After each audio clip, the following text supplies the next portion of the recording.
let's see what's on. But that's not all. The Switch 2 attaches controllers with electromagnetic technology. Cool. 4K raw power. Do you struggle with unexpected movements? Shut up! You may be.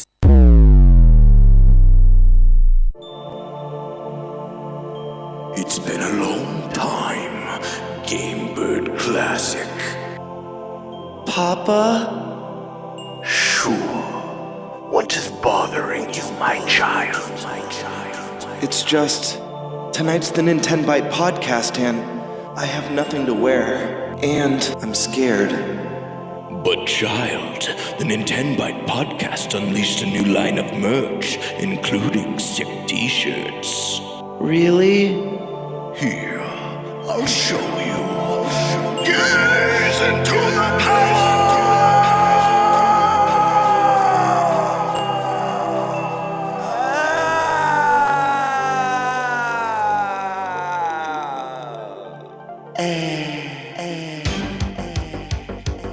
The future is now. That's right, ladies and gentlemen. We're unleashing the brand new Nintenbyte Podcast merch. So rad. Nintenbyte rules. Introducing the Nintenbyte Podcast shirt. Each shirt is made with 100% farm fresh carrot fibers. Carrot. We turned a carrot into a shirt. But that's not all. Presenting the Nintenbyte piped glass for all you milk lovers.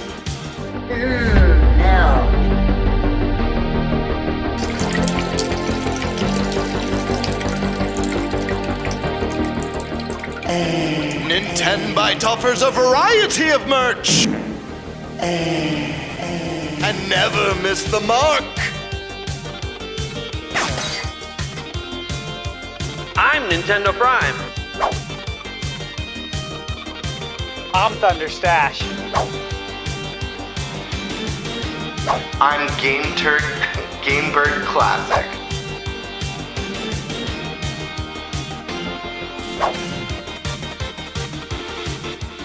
So order now while your body is ready.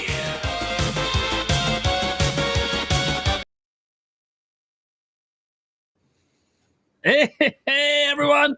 Welcome to the Nintenbyte Podcast. How we doing? It is pre-order night. Holy crap. You're somehow wasting your time watching this podcast instead of getting ready for pre-orders. I don't know what's wrong with you. Don't worry. I'm not watching the podcast. Well, I mean, you're on the show. Well, I actually am watching the podcast. Of course. The show will end before pre-orders go up, guys. Don't worry. And when the show ends, it'll kick you over to pre-order extraordinaire Jake Randall to help you guys get your pre-orders in, because that's really where you should be. Where you should be at. You don't have to go there now, right? Pre-orders don't begin for like another 3 hours or something. So some of you guys I know are actually, I've seen it in the chat, waiting at GameStop all ready for tomorrow. I mean, me and Eric are going there tonight. Mm-hmm. When this show ends, we're going to try to get a couple online pre-order things. I got some giveaways to do. And then we're off to GameStop, baby.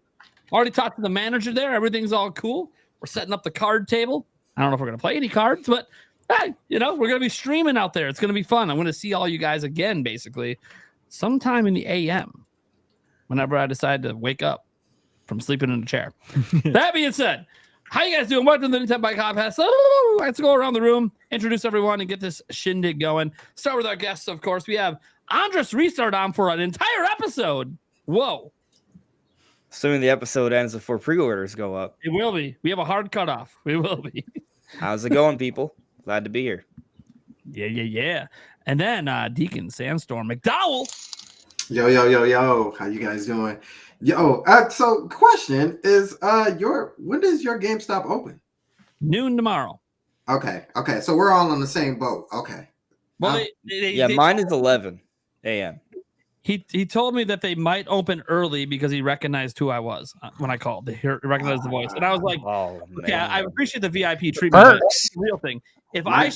I show up at midnight and they have 50 units, and I'm the 51st person in line, you gonna let me cut? Tackle time. Tackle Let time. me piss everyone off? Oh man. Gut check. I got a feeling if I show up and I'm like the 51st person, I'm gonna be like, all right, how much I gotta pay to have your spot quit? I gotta jump the line. I'm not too worried about it. There could be some people there. I don't think there'll be 50 people there yet at midnight. I think about probably like 7, 8 a.m. That's when the line might fill out, but I'm sure there's some people there already. I said I've seen pictures of people already there. I know it's a thing that's happening. So that's cool. What's not cool is that I still have OBS running in the middle of a podcast. What am I doing? All right, let's go to Eric the Spice Lord. What's up? Hell yeah. Gamebird Classic. The bird. What is up, guys? Happy to be here. It's the night, baby. Tonight's the night. And I just want to make a PSA. If I don't land a Switch 2 tonight, you'll never see me again. I'm out of here. So Better watch that Jake Randall stream. I'm just kidding, but seriously. Seriously. Go rob a GameStop. Thunderstash Gaming. What's up? Man, this is an exciting day. Everything's been leading up to this. This is the biggest day until launch day. Yeah. Mm-hmm. Like everything in between is whatever is going to happen, whatever news we're going to get. We'll be covering it, but this is huge. So I do wish everybody the best of luck today. Yeah. And you guys know what's up. I'm Nintendo Prime. Yeah, man. Pre-orders go like crazy. I'm trying to get 3 of them in tonight. Well, 4 counting Eric's. So that's going to be insane. Obviously, we're trying to do in-person at GameStop. Why? Because they're doing midnight launches, baby. This might be the last GameStop Nintendo platform midnight launch ever. I know we say that like every time, but like I legitimately think at some point GameStop's going out of business. I don't know when, but more and more stores keep closing. So I got to keep that in mind. That being said, we got to get into the topics. We got a bunch of topics, 3 of them in particular. Oh, not 4 this week because we're trying to keep the podcast a little bit short. But these are some fun topics. Maybe I should have come on then. No, you're fine, man. You're fine. These topics are bad. I mean, the one topic, the Zelda one, that one might take a little bit, but that's okay. We got a couple hours. So that's like the main topic. That's the main topic for you, yeah. That being said, let's go to, you know what? Because there's only, maybe I won't take a topic this week. Eric, what topic do you want, buddy? Well, at least they're all self-explanatory this week. Except for one. Well, yeah, it is. Just so much contrast. It's self-explanatory. It does say that in the notes. It does say that in the notes. Let's get what are we planning on pre-ordering for Switch 2 launch out of the way. All right, cool. We'll start off with that one. Jump into her. Yeah. Go hardcore into it. Hell yeah. Good one. I don't even know if I've completed my list. Yeah. So come to me last on that topic. Yeah. Let's go to Gamebird. Let's give Gamebird the option. Right. I'll take topic number 2, Ocarina of Time. Is there going to be a remake? Is there an incredible theory as to why we might be seeing this game again on the Switch 2? Let's take that one. 40th anniversary? I think so. It's going to be a fun one. Then that leaves Thunderstash, I suppose. What are you stuck with, buddy? Predicting the launch weekend final sales figures, which actually should be interesting given just what we know based on what's came out of France so far and what we're hearing from Japan. This is actually going to be really interesting because it could be insane. Yeah, could be insane. All right, let's go ahead then. Eric, what are we talking about, buddy? We are talking about what we are planning to pre-order for the Switch 2's launch. Okay. Who wants to go first? Who wants to go first? I mean, Okay. I can. I'm just going to get the Mario Kart bundle. That's think it? pretty much it. Right. I might think about a Pro controller, but don't know. That's like the big debate for me. My first thought is go for the bundle, right? But then I look at those red cases, like when we first saw like the digital art, we're like, oh, there's something wrong with the box art for Switch 2 games. But then once we saw the photos, you're like, wait, hold up. It kind of actually works really well. So I see that Mario Kart World, like physical version of it in the red case with the spine and how the art crosses over. And I'm like, do I really want to spend another $30? And I think about, well, I mean, the housing market isn't doing too well, and I got to move soon. So maybe I should save $30.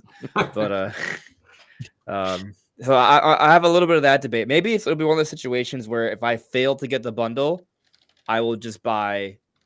I'll just, at that point, in my brain, I'll have no choice, right? I'll spend the extra $30 and then benefit by having the physical version. But then I also think about, okay, well, I do want a Pro Controller, right? Like, Pro Controller is actually like really good. Like, I was looking into it over these last few days. Like, the Pro Controller is way better than what I thought they were going to do. Like, it has the HD Rumble 2. It has the audio jack. We recently heard that the charging is almost twice as fast as the initial Pro Controller, same battery life.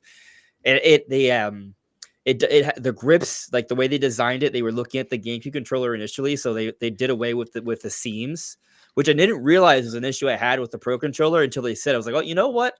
I actually didn't like that there was that seam I would feel sometimes on the Pro Controller. It's like they've just done all these little things to kind of make it the best controller yet. And so like I really want it. But then I also think, I don't have to get it day one because those Switch 2 Joy-Cons actually seem like pretty respectable controllers. They made them bigger, they're more comfortable to hold. With the grip, they might feel pretty good. I mean, I remember when I got Switch 1 and Breath of the Wild, I don't think I had a Pro Controller day one. I remember playing it with the Joy-Con grip and thinking, this is not that bad. Eventually, I got a Pro Controller. Like, I needed to get one for sure, but I don't know. Maybe I don't need to like pre-order it, the Pro Controller, because I'm sure I'll be able to pick up a Pro Controller later on. Or is that a concern? Like, are we worried that there's not even going to be Pro Controllers available when they come out? I mean, it's a good question. I think it's a very valid question. We've seen reports that accessories are going to be very limited. And if it's limited at launch, I don't suddenly think it's going to get better anytime soon. Like, there'll be restocks, but it's going to be small restocks. The Pro Controller is probably going to be one of the most in-demand accessories, especially because people are now like putting their reviews after going hands-on and being like, man, this thing's actually really nice. It's an upgrade over Switch 1. Those smooth lighting sticks. Yeah, the smooth quietest controller ever. Yeah, and people saying that when you hold it, it actually feels different in the hand than any controller ever held. I don't know if that's a good thing or a bad thing. Thunderstash held one. He loved it. Loved it. Yeah. I'm curious how you feel about that, right? Because like they've made a lot of it's kind of surprising how much they kind of brought up Nintendo GameCube throughout the Ask Developer series. And I mean, for years, I felt like the GameCube controller was the best controller ever until some recent generations, right? Like, since you got your hands on, like, how do you feel about the new Switch 2 Pro controller in comparison to, yes, obviously the Switch 1 Pro, but also the GameCube controller? Yeah, so I picked up the Switch 1 Pro controller on day one, and I use that all the time. That's like the only thing I use. I love that controller. And the reason I mentioned that is because after using it, that's going to be the controller I let everybody else use when they come over, because I'm going to be using the Switch 2 Pro controller exclusively. It felt very good, very premium. One thing that was really interesting is just how it feels. It doesn't feel like other controllers, like the actual material, which I know sounds weird, but like I love the DualSense. Love it for a variety of reasons. Huge fan of the GameCube controller since day one, right? Love the Switch 1 Pro controller.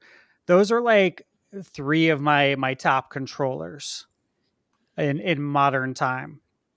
And I feel like the Switch 2 Pro controller will probably surpass all of those or be on the same level for me personally as DualSense, because the HD Rumble is so good, right? I think the DualSense probably has a beat out though because of the triggers. But outside of that, man, it feels great. Like, one of the examples we were given on the HD Rumble 2 is that like playing Mario Kart and you grind a rail, and when your wheels are only grinding on the right side, meaning the left side of your cart is up in the air, you only feel the rumble on the right side of the controller. So like cool. It's So very cool. And again, I did a video on Dragon Drive because like, dude, I was like so impressed by that game. It was so much fun, but the HD Rumble feels incredible. Like it legit feels like you are pushing a wheelchair. The motion's right, but it feels like you're pushing the wheel when you're holding the actual Joy-Cons. So again, another one that's super cool. I didn't get to play it with the Pro Controller though, but seeing how well the HD Rumble did in other games, I'm confident that it's probably still going to feel really good. I saw your comment in my video. You like that? I loved that. Yeah. So Prime 4, it feels pretty good when you're charging that arm cannon then. Yeah. The guys know, obviously, a lot of people have talked about how much I was charging the cannon in my Metroid Prime 4 demo. A lot, yeah. I commented on Andres's video today. I'm like, I can tell you from personal experience that charging the arm cannon with the Switch 2 Joy-Con is highly satisfying. It is. It feels so good, dude. Because he loved how it felt. The HD Rumble with the mouse control. I kept telling people, like, people are underselling that. He's not the only person I have heard that said one of the things that impressed them the most using the mouse mode, even if they didn't like Dragon Drive, was how the haptic feedback felt using a mouse, because it just doesn't exist in the PC space. They have been rumble motors in mice in the past, like Beyond Good and Evil way back in the 90s had a version that came with rumble, but it wasn't haptic. There's a difference. And so that's never actually existed in the mouse space. So what I'm actually excited for is that this is like kind of one of the big innovations that could actually come to PC gaming if people really love the haptic feedback with the mouse control. So I'm actually kind of excited to try it out myself. It's one of the thing is, I don't know if a lot of games are going to be using it at launch. They should. Metroid Prime 4 obviously was not a launch game. Cyberpunk hopefully has something, not just basic rumble when you use it. I mean, it does have mouse controls, right? So yeah, there's mouse controls. So that's the one I'm kind of like, oh, that one would be a good test game. Civ 7 has it, but I doubt Civ 7 has much haptic feedback in it because it's the kind of game. I feel like Hogwarts. I don't know if Hogwarts been confirmed if Hogwarts Legacy has it, but it seems like they would. There's mouse controls in Hogwarts. Yep. No, but I meant the HD Rumble too. Oh, the HD Rumble. Yeah. I think so. Yeah. It makes sense because like you said, like the mouse controls, like they built it with the Switch 2 in mind, right? Like it was interesting listening to their recent thing that everyone kind of I don't want to get into politics, but you know what happened. But it is interesting that they were talking about how they went for the next generation version as opposed to the Switch version to kind of build this version. They corrected that because they originally said, oh, we started with the Switch 1 version. So everyone's like, oh, they just ported the Switch 1 version and passed it. And no, they corrected that now in the creator thing. Like, no. We actually did start that way. And then we realized, oh, we could do so much more. So we grabbed the next gen version. It's like, oh, okay. Yeah. That's what I wanted to hear. They probably went to the project thinking we would just scale it up. And then they were like, oh, no. Up the text and call it a day. And they're like, no, this is actually, which by the way, that means the system's better than they thought it was going to be. That they thought they could even attempt to bring the PS5 version over. So it's nice stuff. So hopefully that also means HD Rumble too. So that's all you plan to get at launch then? Well, all right. So the thing is, I'm not worried about being able to buy like Cyberpunk. Like I'll come date. I'm gonna wait on reviews for that to see if it's even worth playing it on Switch 2, right? Sure. And if it is, I'll go for it, right? Especially if I can afford it. We'll see. Right. But, the focus for me is just making sure I have the console, and I'm on the fence on the Pro Controller. Like I know I'm going to get it, the Pro Controller sooner or later. Eventually. Right? The thing is, though, is when I think about how good the mouse controls supposedly are, like there's a lot of games I might just prefer playing the game with mouse controls. Like Metroid Prime 4 sounds like I might play that entire game in mouse controls, right? Like I thought, like at first, when we first heard about mouse controls, like everyone else, I was like, okay, that sounds cool, but probably only going to be useful under certain settings. But the more we've learned about it and the more I thought about it, it's actually probably going to be pretty usable in a lot of places. Like I was just thinking about the other day, like where I sit on my couch, I like sitting against like the armrest.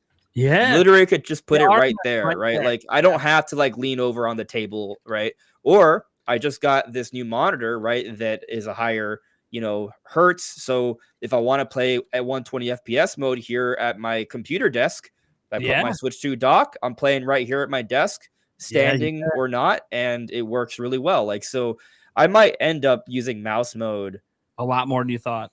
A lot, right? So, but that's for Prime 4. That's at least a few months away, right? Sure. Mario Kart.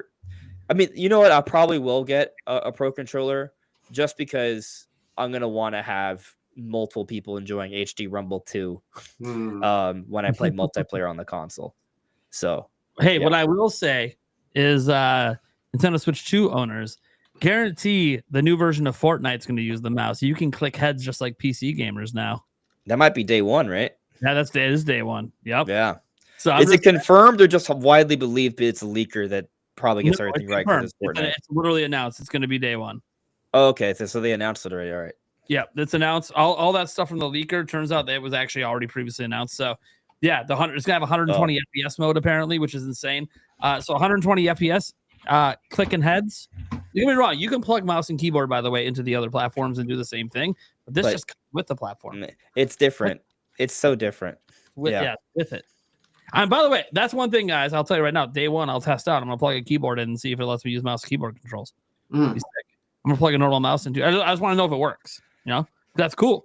I figure if you're supporting native mouse because every system has it, then why not have keyboard support? So we'll see. As one of the things I'm literally going to test day one. I'll probably even load up a Fortnite and see if I can do mouse keyboard with Fortnite. Because I do like the keyboard controls a little bit better than pressing side buttons on a mouse to do things. But, it's fine. It'll be usable. It'll be better than it is on Switch. I'll tell you that. All right. Let's throw it over to our other guest then, Mr. Sandstorm McDowell. What are you planning to get for pre-orders? By the way, hi, I'm Andres. I didn't appropriately greet you earlier. That's okay. We started abruptly. What's up? How you doing? Good to meet you. It's great to meet you too, man. Yeah. First, I will say, Art never using mouse controls is crazy to me. That's absurd.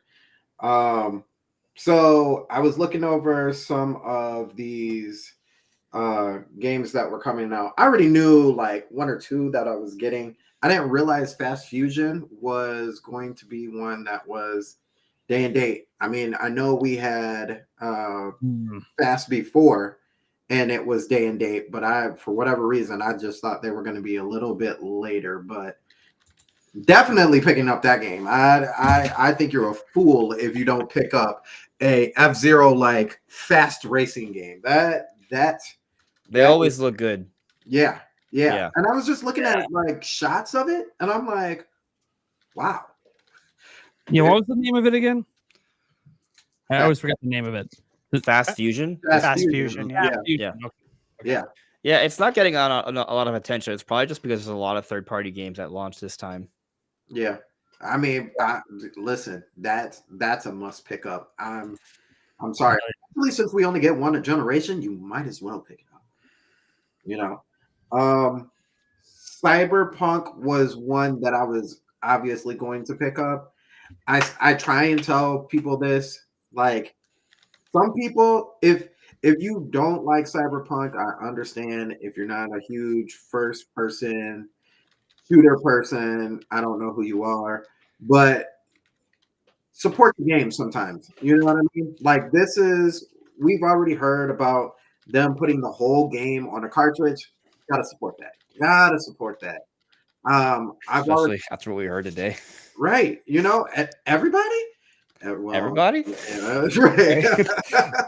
So I think when you're talking about a game like that with a company like that, I played through Cyberpunk from day one all the way until now. It was a crappy game when it started off, and it is my hazard it changed. But I think, like I said, you've got to support that kind of support. You know what I mean? So I'm definitely going to pick that up. Hogwarts is the same way, and you guys just talked about it. They could have easily have just taken the Switch, which it still would have been vastly inferior because of the load times and the load screens and all that other stuff in between.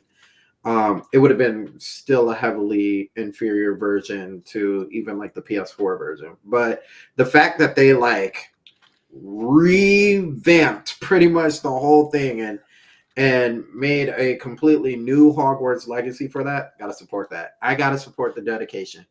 Let me ask you a question though, right? So we haven't heard about any sort of free upgrades or paid upgrades for the Switch 2 version, which I kind of get because it's literally a totally different version. But optics, right? Like, and also people who bought the Switch 1 version, they're gonna be like, oh, well, what about me?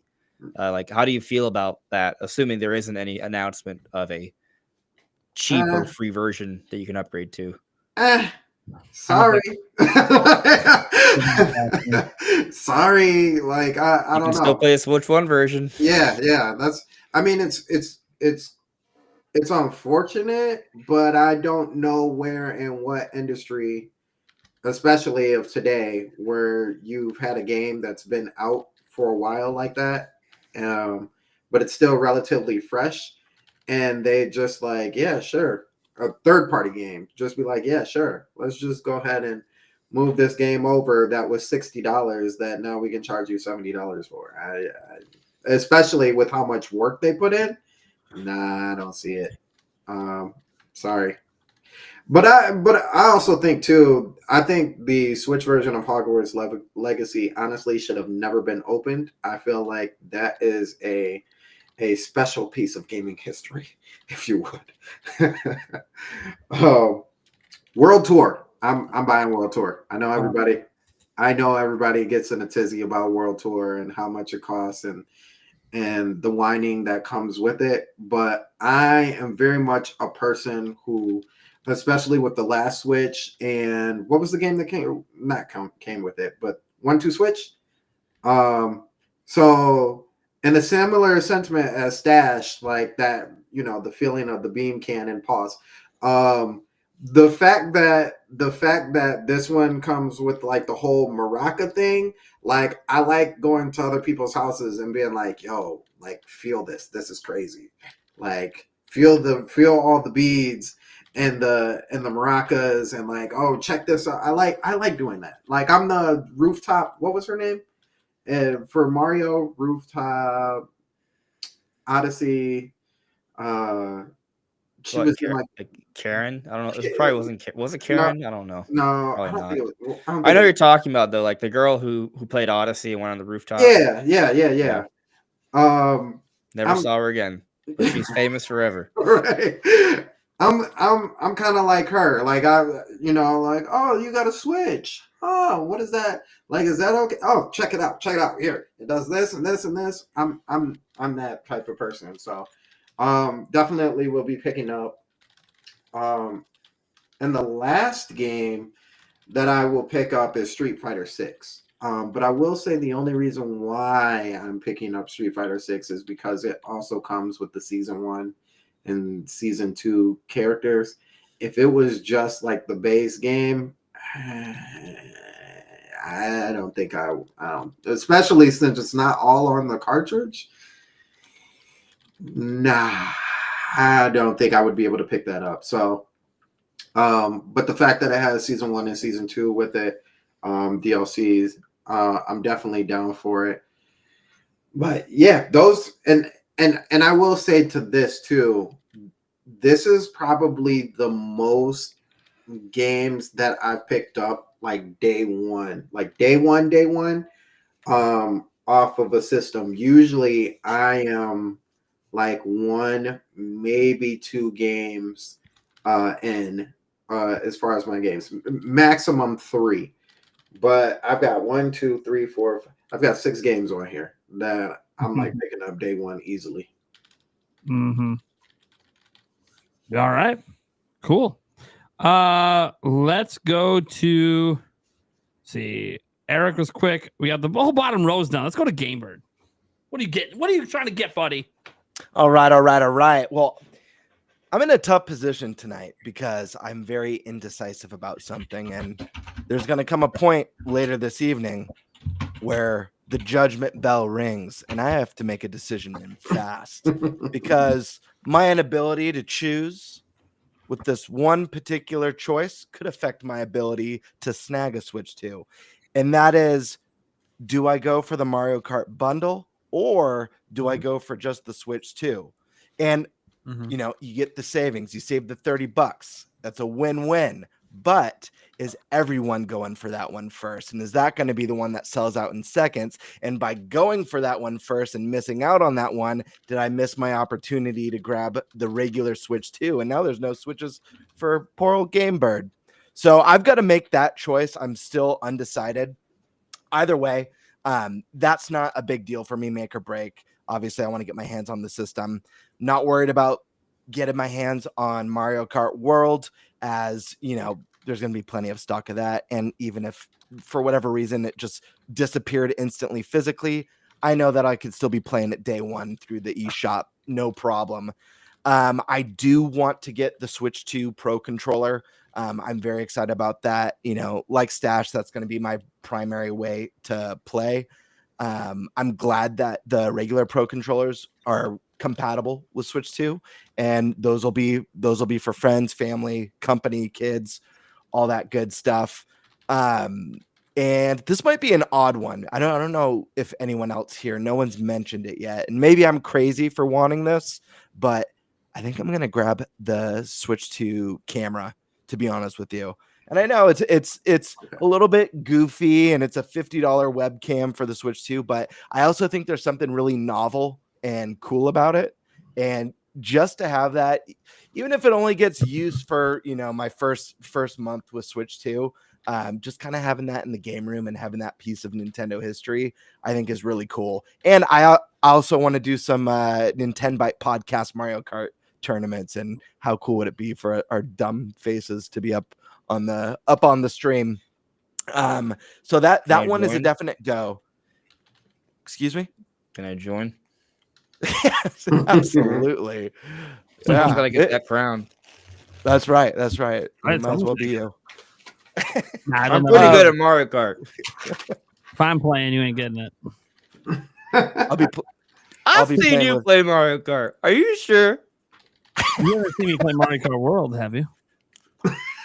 It's a different I game. haven't played Mario Kart 8 seriously since Wii U. So, like, who cares what Yeah, happened? I'm sure I've told you like 7 times my stories about Mario Kart on Wii U, right? Like I'd play all my friends. I'd have one hand on the Wii U gamepad, and I would just tap my lap with to do drifts.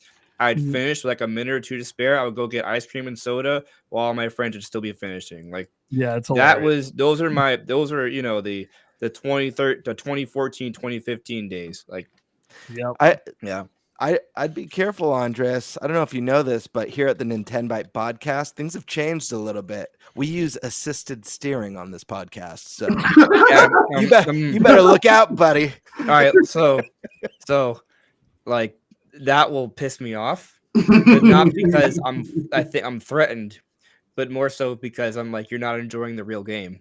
But shots fired. Well, I'll see you on the track. For the record, anyone who needs to do it with that, if that makes you happy, that's fine. But you are definitely, you know, you lack opportunity. If our very first knockout tournament with the crew, we force it to be on. Bro, wait, I won't play then. I won't join. See, you have conditions now. I don't like this. But why are you going to play a lesser version of the game? Yeah, it's like playing Smash without all the items. That's called No, it's not. No, it's like that's completely. I don't know about you guys. Game. to me, it feels like bowling with bumpers on. Yeah, that's what it is. That is the right comparison. It's still a good time, but like it removes all competitiveness from bowling, right? Well, hold on. Hold Some might argue it's the only way to bowl. And I want to be honest. If you are decent at bowling, does the bumpers even matter? You're never going to hit them. It's a good point. Is Andres drinking Nintenbyte milk right now? Maybe. All right. All I have right. opinions on milk. So besides yeah. your debate over which one to get, what else we got? So debating which ones to get, but ultimately, like the game plan is Switch 2, Mario Kart, Pro Controller, and the camera. I think that's all I need. That's all I really want. There's going to be other titles that I pick up for the Switch 2 later, but honestly, for single player, I've been waiting to start up Xenoblade Chronicles X on Switch 2. Yeah. Like I'm not starting it on the Switch 1. I'm starting it on Switch 2. So that'll be my single player thing that I dive into when Switch 2 comes out. You know, it's interesting. I was thinking about it earlier. I literally tweeted about this yesterday. It's like, hey, Xenoblade X is going to be part of my launch lineup as well, because I wanted to play it on my Switch, but the fan broke. So the game turns off after 10 minutes. So I need to play it on my Switch 2 or get a new fan and replace it. But I don't. It just seems like I might as well. At this point, I might as well just wait. It's how many? Like we're 6 weeks away, if even. So, yeah. But we've heard about that 60 FPS version. However, it's not officially confirmed yet, and we already have a list of games that are going to have improvements. I'm sure there will be more, but I'm wondering, like, I kind of don't think they're going to actually have the 60 FPS version of Xenoblade X ready day one. Then do we wait I think it'd be longer? already been out. Yeah. Even What'd you if say, that's the Nate? case. I didn't hear you. I'm deaf. Well, I said if it was day one, I think it'd already be announced. Right. So then do we wait? Here's the thing. Even if that's the case, which based on the information we have now, it likely is, I'd still rather play it. Like I'm ready to move to Switch 2, regardless, with or without any updates. I want to be holding the new Joy-Cons. I want to be looking at that new bigger screen with HDR, and I just want to do it. Okay, is there anything else you're planning to get? It's Nintenbyte. No, milk. that's Really it for launch, and then everything else will trickle in. All right. I'll go next because I got a feeling Stash has a huge list, and if he goes, my list will expand. So this is my list before Stash talks, and then my list might get added too. So we're getting that Mario Kart bundle, right? I ain't spending 80 on Mario Kart. Fuck that. $50. Let's fucking do it. All right. For $50, it's a steal. All right. And by the way, apparently Nintendo knows this because the majority of the units at launch are Mario Kart bundles.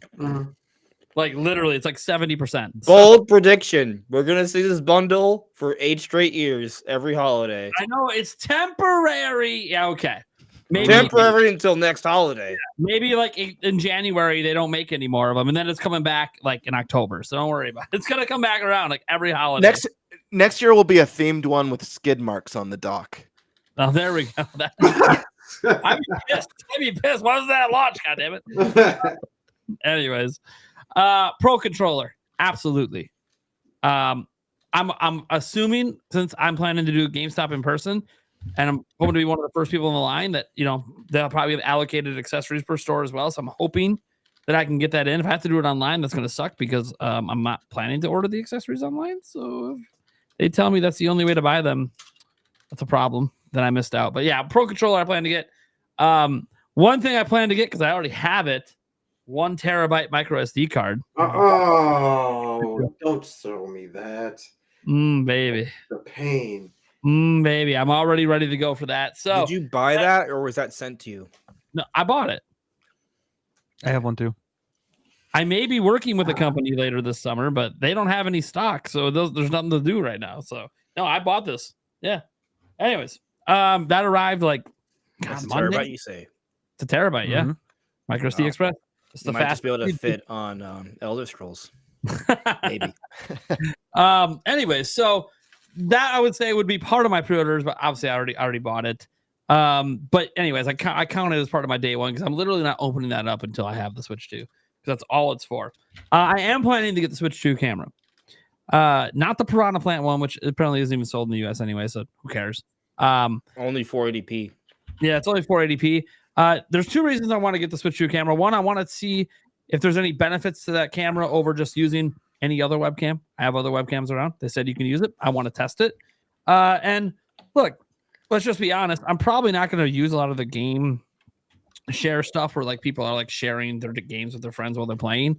But I could see like, you know, as an example, if like we're all doing like Mario Kart, I could see 4 of us hopping because you could have 12 people in a chat lobby. I can see 4 of us at a time popping up on camera just to chit chat while we're doing it. Even if it's not even online, you're not streaming, just for fun. Like I got a question because I like seeing people's faces when I beat them in a game. Yeah.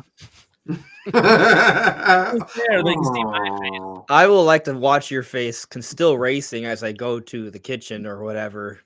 Check back in every few minutes to see you still racing the same track.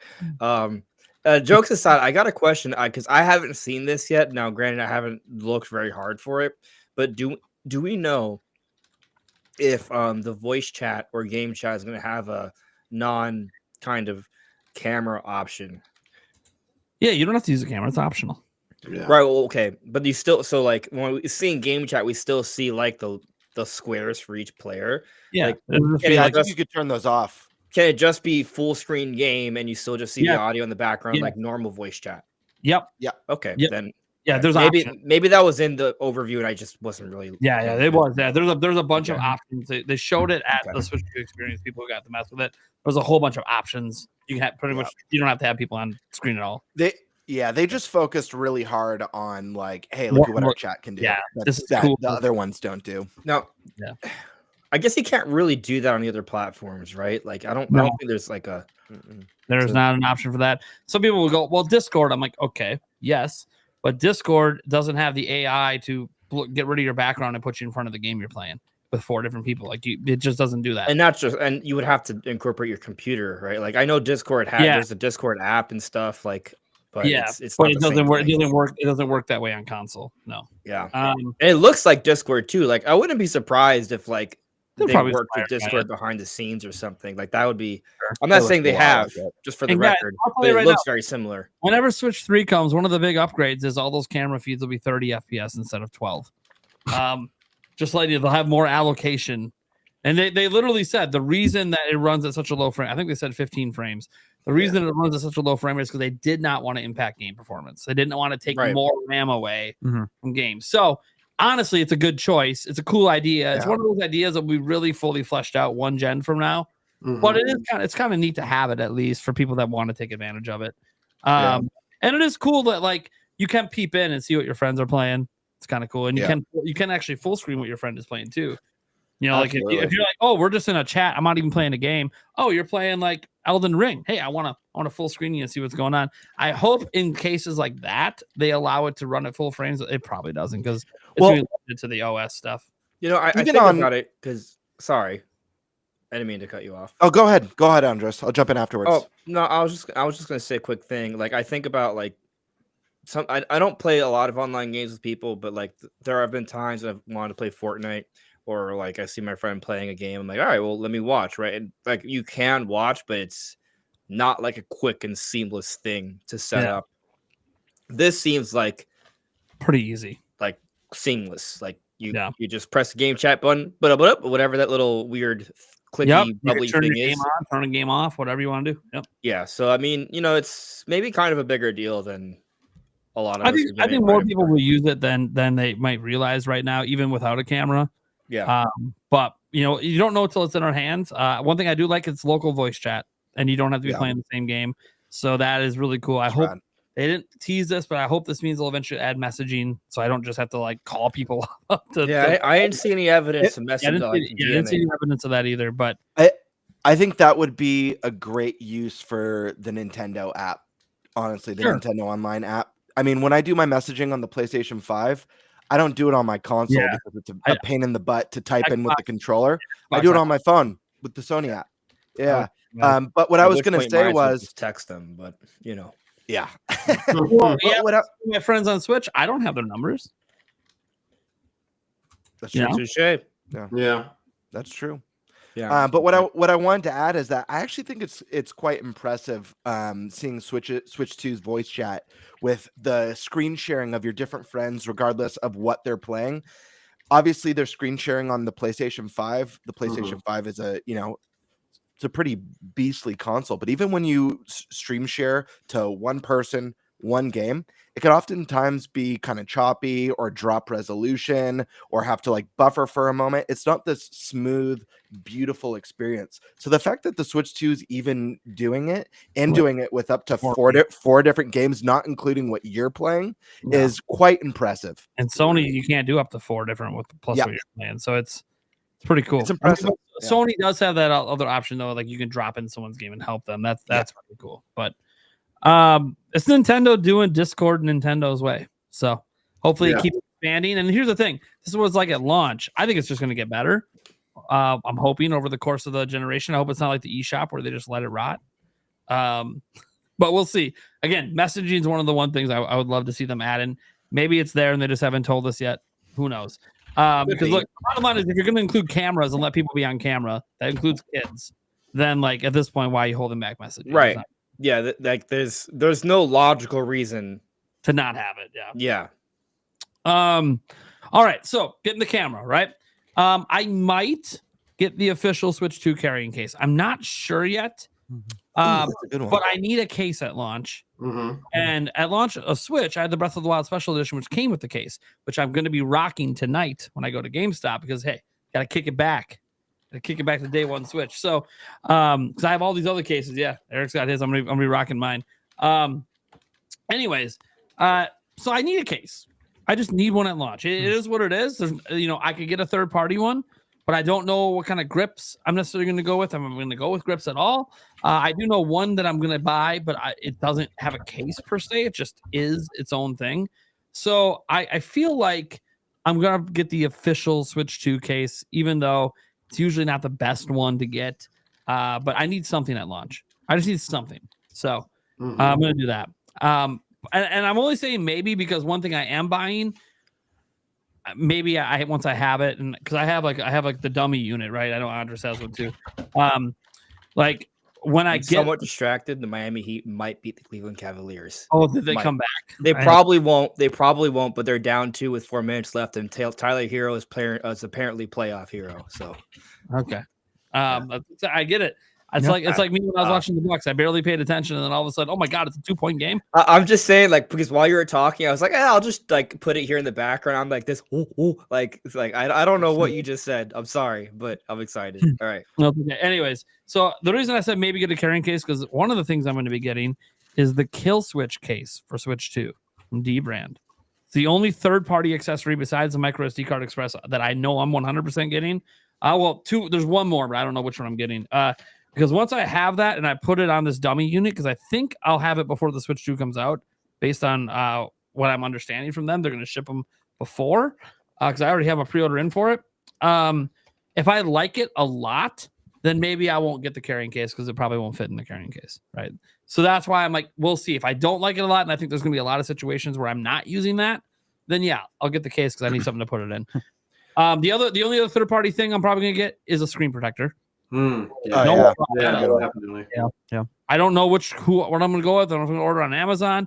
I know sometimes like in person at GameStop they'll have them, but then they're like flimsy little plastic ones, and I don't want that. I want tempered glass. Sorry to interrupt. There was a company. I don't know if you guys remember what this company was. They made cases for the Switch when the Switch was new, and they were more expensive, but they were sleek and nice as hell. They were like real leather. They were like super nice leather. Do you guys know what company I'm talking about? They were nice. I remember that. They had like a tobacco leather and like a gray leather and a black leather, and they were sleek. They had a bunch of them. They had a carrying case that almost looked like a computer bag, like a laptop bag that you slid your Switch into, and all the cables and accessories. I'm wondering if they're going to be doing something for Switch 2 because that was nice, and the Switch 2 is premium, so maybe I want to, kind of be a Switch 2 snob when that stuff comes out. I'm just going to get this one out of the way because it's related to the game playing right now. Justin Richard dropped a 5. And he says, Tyler Hero is a G. Look up the shot he hit against Houston when he played at Kentucky. Yeah. Ice water in the veins. Yeah. Dude, it's amazing just to see the kid get so much better over these years when everyone doubted him. Yeah. All right. So before I even get to games, I've got one more thing that's not really games, but no one's mentioned it yet. The 4 new Zelda amiibo. It was so interesting because like expensive. people didn't Yeah. even think that they were new at first. Like people were like, "Oh, okay, they're showing Yeah, amiibo the looking." No, no, pre-release. no. No, Those no, never they came out before. Those never came out. Yeah, Yeah. I'm getting all 4. I'm hoping. Waterfield. Sorry, guys. That's the people who made those leather cases. Yep, the leather ones is Waterfield. Yep. So yeah, I'm gonna get the 4 new Zelda amiibo. I'm not gonna get the Street Fighter ones because I'm not that big into fighting games. But I mean, surely no, I'm not getting Street Fighter 6. But I am gonna get the 4 new Zelda amiibo. They're very expensive because they're made in China, and we all know what's going on. Mm-hmm. That's why they're double the price. We all know what's happening.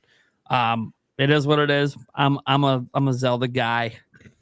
I want them. I literally had to sell my entire amiibo collection several years ago due to financial strife.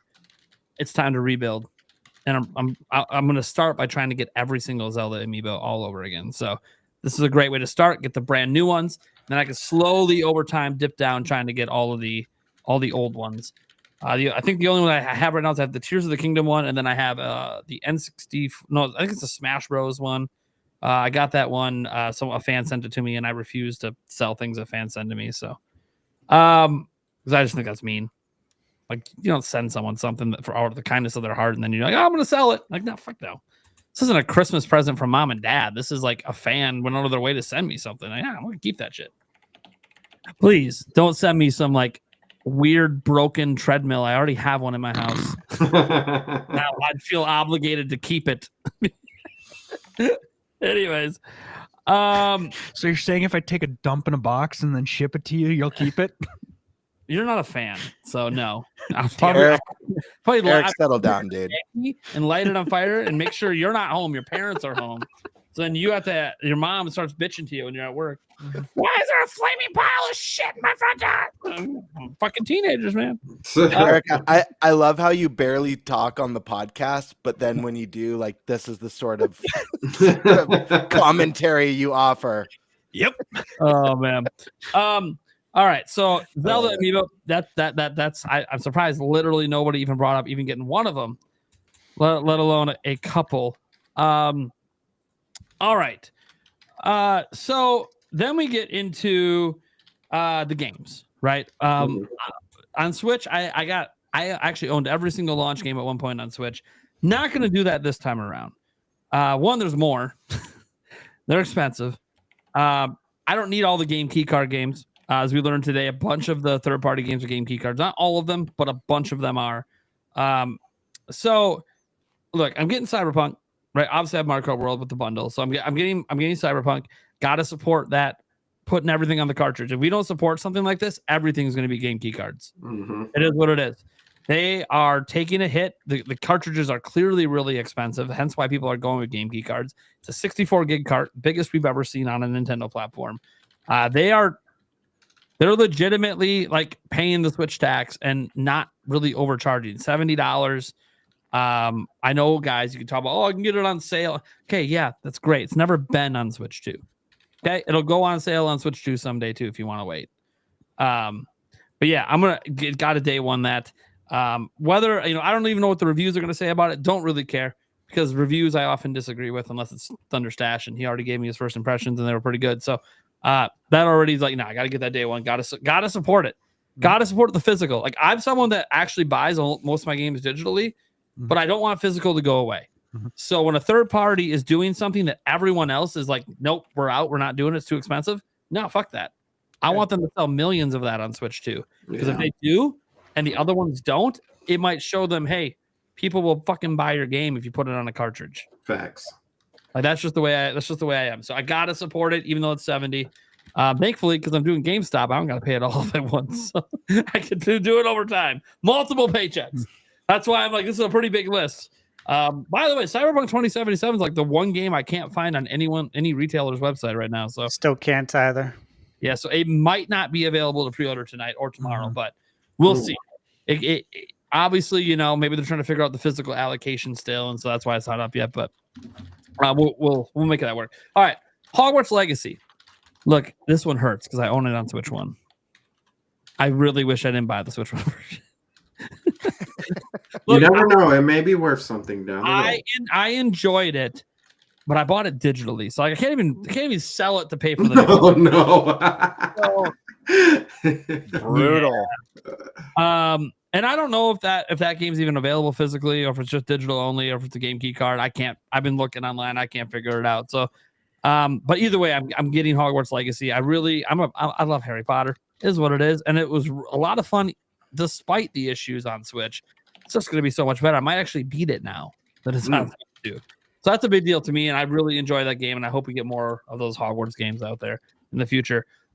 Split Fiction. No one mentioned if Split Fiction could be a GOTY game this year. Yeah. And look, it is a game you got to play with a friend. I happen to have my fiance. I plan to play it with her, maybe with Eric. Yeah. I definitely did completely forgot about that. Yeah, that's something that it's something that I think you'd be interested in. Oh yeah, and for sure. And even if you don't have it, I believe they said that's one of those games that you can literally play it with somebody off one cartridge. Game share. Yeah, you only need one cartridge, and you can beam it to them. Like whole game share feature. This is one of those games that supports it. So even if Eric doesn't have it, he can still play it with me. I could beam it to my fiance's Switch 1. She could play it with me on our own screens and stuff. So like I'm really excited about that game. Obviously, I know some of the footage looked a little rough, but hey, we'll see what happens. Some of the footage also looked really good. Mm-hmm. So that's one of those. Hey, these things not out yet, right? And this is one of those games. It's indie. It's pretty much digital only. So that's cool. I'm cool with that. Next, Fast Fusion. Had to throw that on there. Yes. Had to throw Fast Fusion on there. It's gonna be digital only. Don't give a shit. Need it. Gotta have it. I had the prequel. It's a prequel. The very first one. I had that at the launch of Switch. Anything that reminds me of F-Zero, gotta get it. I can't say anything. There's other games that are coming out I didn't buy, but this is always like the OG for me. F-Zero GX on GameCube and so. Yeah. This is like yeah. But I don't have to buy that. That's just part of my subscription. So. Well, you did buy it. I mean, okay, sure. Yeah. Don't you hate it though when you say, "Oh yeah, this is free," and they're like, "Oh, well, no, it's not actually free." Like we know, we pay for NSO. Which, by the way, is dramatically cheaper than all of the other online options for other consoles, and Nintendo has continually improved on the value of it, and now kind of like an insanely good value when you think about everything they've added without increasing the price. Absolutely. I'm going to end up getting Nintendo Switch 2 World Tour just because I'm really interested in the breakdown of the hardware. Welcome Tour, whatever it is. Yeah. I'm going to get that. I'm thinking like Mario Kart World and like Knockout Tour. Yeah, I know. I keep mixing it up. But yeah, I'm going to get that. I don't know if we'll be able to, I don't know if we'll be able to pre-order this necessarily at like a GameStop or something. It might only be on the eShop, but sometimes you can buy digital games at the store. So I would literally like all these games, if whatever is digital, I would like to get them actually pre-ordered ahead of time. So when day one comes, I'm not actually spending more money. It's already spent. Right.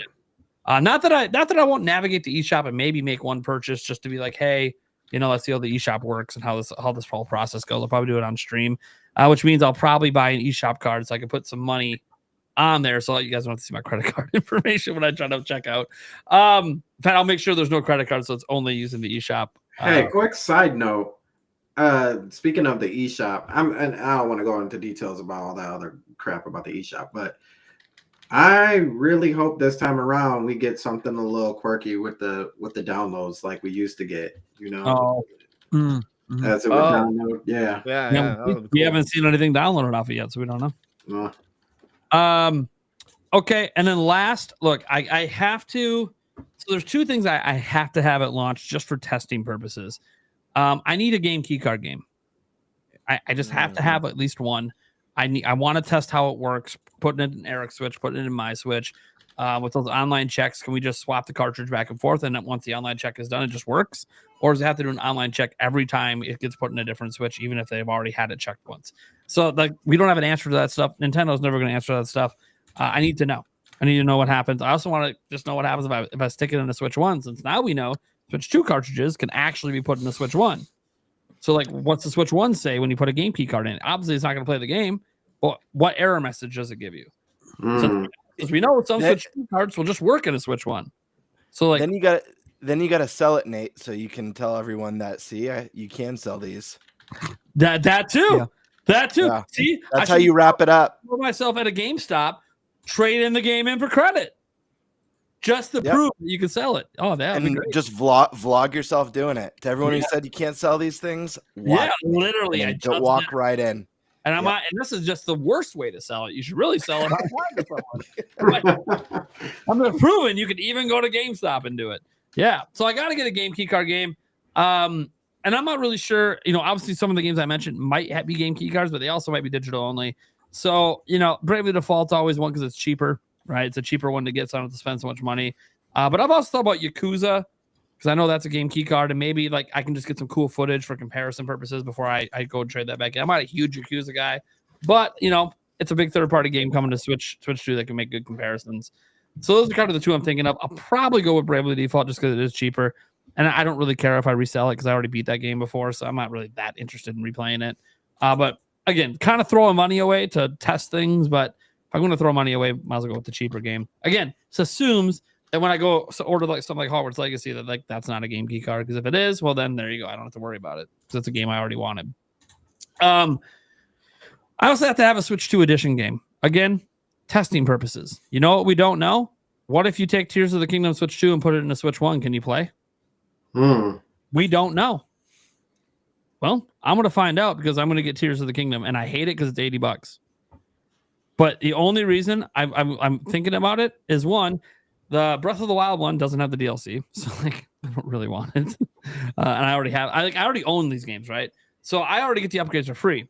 But I need one Switch 2 edition game, and it's like, look, if I get the Tears of the Kingdom one, it is my favorite game of all time. So if I'm going to spend money on something I don't need, why not be my favorite game of all time? And then if it works in my Switch 1, then I have reason to get rid of my Switch 1 physical copy. Like I don't need it.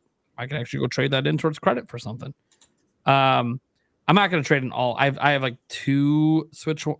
Here's the thing. I bought Tears of the Kingdom like 4 times. So like I'm not going to sweat over $80.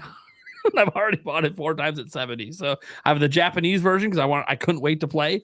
So I got that so I could play like a day early. Then I have the digital version. Because I didn't want to wait for the store to open to pick up Tears of the Kingdom, my special edition, to play it in English. And then I had that, and then I wasn't sure I wanted to open that box, so I bought an extra physical copy.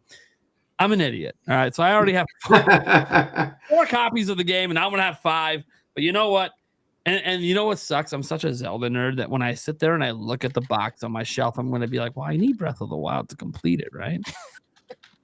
But I'm going to resist as much as I can buying the Breath of the Wild Switch 2 edition. Call me. I'll come over and slap you. I actually have a reason, though, besides seeing if it works on Switch 1. I'm very curious because Nintendo hasn't talked about this. If you're running a Switch 1 cartridge and you download the Switch 2 data, like the update, is there a difference in load times versus having the Switch 2 cartridge? Because the Switch 1 cartridges are factually not as fast as the Switch 2 cartridges. So I can't test that without having both. And then I also want to test if there's a difference between digital that's completely installed on the system. Like, is that significantly faster than the physical? So there actually is a reason for me to have the digital copy of Tears of the Kingdom, the physical Switch 1 version, and then the physical Switch 2 version. There actually is an argument for it. I think it's a bad argument. I think if you guys already own Tears of the Kingdom, you shouldn't fucking waste $80. Sounds like you're doing some digital foundry work. I just want to point out that we were debating about this Breath of the Wild thing, like what, a year ago? And it's kind of exactly what we thought it would be. Like it's not a big deal. Like I kind of hate when people call it a remaster. Like, yeah, technically it's a remaster. Like literally everything is ported over to another console with a minor changes. Technically a remaster, but it's just a port. It's a port with some minor improvements. I guess it's more than that because they added the app. A little more than that. Yeah, but and I am curious about the app and all that stuff. Obviously, I'm going to take use of it, and I wish it was just like all in the game and not through an app. But hey, it's whatever. It's better than having nothing. They could have did nothing. Some people might have preferred that because of free upgrades, right? Like the reason they did it is because they wanted to improve Breath of the Wild and Tears of the Kingdom sales, right? Like they want people to walk into the store and see Breath of the Wild Switch 2. Like that's why they did it. If they really wanted to improve the sales, they should have bundled them together for $80 with the DLC. Yeah, but they'll make probably figured they would make more money. People would buy it separately. Fuck out of it. I don't know about that. See, I don't know how many people that already own the games are going to buy them again. Yeah, I'm curious about that too, Not me. only because I mean Breath of the Wild is like a 30 million plus seller. If I So wasn't a YouTuber, I wouldn't be buying the Tears of the Kingdom Switch 2 edition. But because I am, and I'm curious on some things. There's just so many people who already have those games, and obviously a lot of the hardcore fans are going to be NSO subscribers, and they're going to get all the updates for free for both Zelda games. But yeah, we'll see. But guys, I have a very important update. There's something in the air right now. I don't know if you guys can feel it, but Oxygen? we're now less than 2 hours away from Switch 2 pre-orders. Yeah, the online ones. Yep. Besides GameStop. GameStop's tomorrow. Besides GameStop. Yep. Also, since you brought that up, there's an update from Nintendo of America due to high demand. Schnapples. So if you guys remember, there was an update from Nintendo of Japan earlier today. If you guys haven't heard the news, Furukawa came out and he was like, yo, 2.2 million people are trying to get a Switch 2 through the My Nintendo store in Japan. Yeah, we ain't got 2.2 million systems, guys. Hate to tell you that. We ain't got it. So we're gonna have a wave 1. We're gonna have a wave 2. You're not gonna have to sign back up for wave 2. We're gonna be nice, but also we ain't got it. All right. Retail's opening up too, like tomorrow. That's cool. But yeah, look, they're gonna do lotteries. We're sorry. We're gonna ramp production up as much as we can. We're really sorry. Not everyone can have a Switch 2 day 1.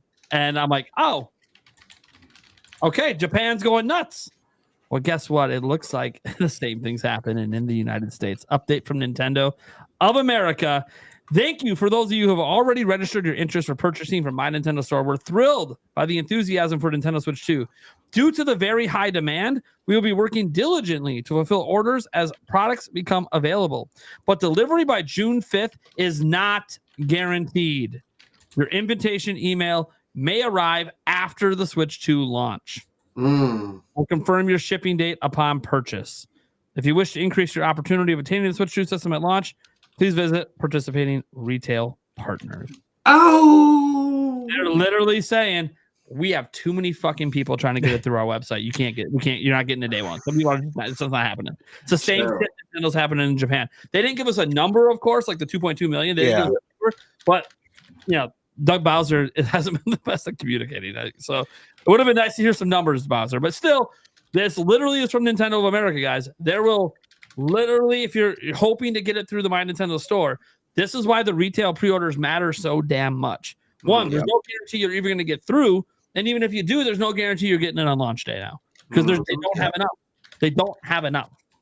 So now, does tonight change the effect of Nintendo's program through their online? Obviously people who lock in their pre-orders tonight and tomorrow, they don't need those Nintendo account pre-orders any longer. Do we see Nintendo kind of backtrack on some of that, or closer to fulfilling those previously unfulfillable numbers? I have no idea. It could help, but I think for some people, if they're able to secure Switch 2 tonight, and then they get an email later from Nintendo, they might buy it and throw it up on eBay. Yep. Yeah, there's that chance as well. That's true. If it looks like it's selling on eBay, then maybe we'll take that second unit. Obviously, Nintendo's hoping if you got it through retail that you just will cancel or not take advantage of it. Email you. But I mean, it's also like, hey, they're literally telling you in America, we aren't guaranteeing these are all delivered day 1, which means we don't have enough stock for day 1. So you might get that email. You might get that email like, hey, I'm going to go check out. And it's like, yeah, we'll deliver your console August 3rd. Well, fuck that then. So that could be the thing too. And we don't know how many waves will actually be for launch. I'm guessing probably at least 2 waves will be for launch because that's what they said in Japan. But after that, 3rd, 4th, 5th waves, those might not be launch units. So it's just Nintendo America coming out just like Japan did and saying we don't have enough for launch. It is what it is. Good luck at retail. and people in the chat, don't buy from scalpers. Don't give them the time of day. If you feel tempted, report them instead, because people have had luck with that recently, getting scalpers accounts locked up for a certain amount of time. We got one last person to go over what they're pre-ordering. and I have my thing open, ready to take notes. Right. I got a feeling. Forget the ones I'm giving away and paying for Eric's and all. Forget that shit. This list alone, I'm spending like $1,000. So, What should be the Mr. shortest? What's your list, and how much more money am I spending at launch? Okay. All right. So, first things first, obviously, with the Switch 2 console, we all have a choice to make, right? Do we want the $449 or the $499? Obviously, there's going to be more of the Mario Kart bundles, so that's something to look at and keep in mind. It looks like it's about a 70-30 split. Yep. Yeah. So that's cool. Obviously, you're going to save $30 there, but also everyone's going to go for that one. So again, all things to kind of keep in mind. Here's something I looked at, and I just want to throw this out here as I get into the list. But we talked about it probably at least a month, maybe 2 months ago, about Best Buy and how they're doing that promotion, which I got an email today from Best Buy. $20 bonus reward with every $150 spent. It does not include Nintendo Switch or Switch 2 hardware. Yeah, the hardware, yeah. But everything Software. else is on the table. So hypothetically, right? Say you can't get the Mario Kart bundle, and so now you got to buy it physically. At least that factors in to the every $150 spent. If that makes sense. So there's a lot of good options there that I've been looking at today, trying to figure out which one's going to be ultimately the best. But at the same time, I'm like, I just want to make sure I get one, right? Yeah. So, you go in with as much strategy as you can, but at the end of the day, you need to come away with one. So for the Switch 2 console, again, I'm going to go with whatever I can. And then if I have to buy Mario Kart, I'm going to do that on a separate transaction, which, that's something I would say everybody should do. As soon as you get the console in the cart, check your ass out immediately and then start a new order. Yeah. Accessories and games second. Console Yeah. first. And if you do it at Best Buy, like if you have, now again, you have to be a plus or total member. I am one because they had that deal for the buy two, get one free Switch 1 games. Yeah. So I still have mine, which thankfully I do, because once it's done, I'll probably let it expire unless they actually give us a good deal again. Yeah. But since I already have it, it's like I might as well put all my games and accessories on a separate tab. So I'll probably get $100 back after I go through this list, All right. depending. All right. So Switch 2 Pro controller, 100%. No question. Very high on my list. Here's something that nobody's mentioned yet. And I spoke with a friend of mine in the UK, said that they went up for pre-order yesterday. That's the GameCube controller. Yeah, I didn't mention it because I don't know when it's going on. I don't either, but the fact that it went up. One, yeah. That's why something you can get through like your Nintendo store, right? Yeah. Yep. Yeah. So the fact that it went up right yesterday is enough reason for me to obviously be checking that tonight, because look, I believe, when I say I believe, I was probably fortunate to get the Nintendo 64 NSO controller right when it came out, because there's still people who are trying to get that controller from what I've heard. And what's wild is N64 NSO came out. I looked it up. It was October 2021. So, dude, we're in 2025 and people are still having a hard time getting that controller. So I'm not messing around. I never do with these NSO controllers. If I want it, I'm going to get it. So obviously I'm going to get that GameCube controller. So I would say everyone, make sure you check that out. Switch 2 camera. I am going to get it. I actually think it's cool. I like the idea. It seems like it's going to be more than just something that's implemented in Mario Party. Obviously I'll use it for that, but I feel like Nintendo really wants to push this. What I'm also going to do, though, is I'm not going to open it immediately. I am going to test out my Elgato face cam. I have an older one. I upgraded to the Pro, so I have my old one that's just sitting here. So I'm going to test that out first. See if it's up to par. Like, see if everything's fine with it. If it is, then maybe I'll return the camera. But I'm going to make sure I get it today because I don't want to deal with it being sold out. I've already heard that in Japan, the camera is selling like crazy. Like everybody's buying it. And so again, just like with the Lexar 1 terabyte, right? Nobody can get these. I mentioned it before the Switch 2 Direct. When we live streamed it, I said, I'm going to buy it right now. And I did. And after the Direct, it was sold out. So it's things like that I would advise if you can swing it right now, do it. And if you change your mind, just if you know you might change your mind, like for me with the camera, just don't open it. As far as the case, so I did pre-order the D brand kill switch. I put my $3 down. Looks like a great case. I've never owned one. Nate, did you own the D brand Switch 1? No. Did anybody? Okay. If anyone in chat has, please let us know. But it looks high quality. Fast Fusion's on my list. It's basically we're getting our F-Zero fix from a third party. That's how I have to look at it. All right, can I say something? Yeah. All right. This is no offense to anyone. Multiple people have said it to me today on Twitter. Several have said it during this podcast, and I just disagree.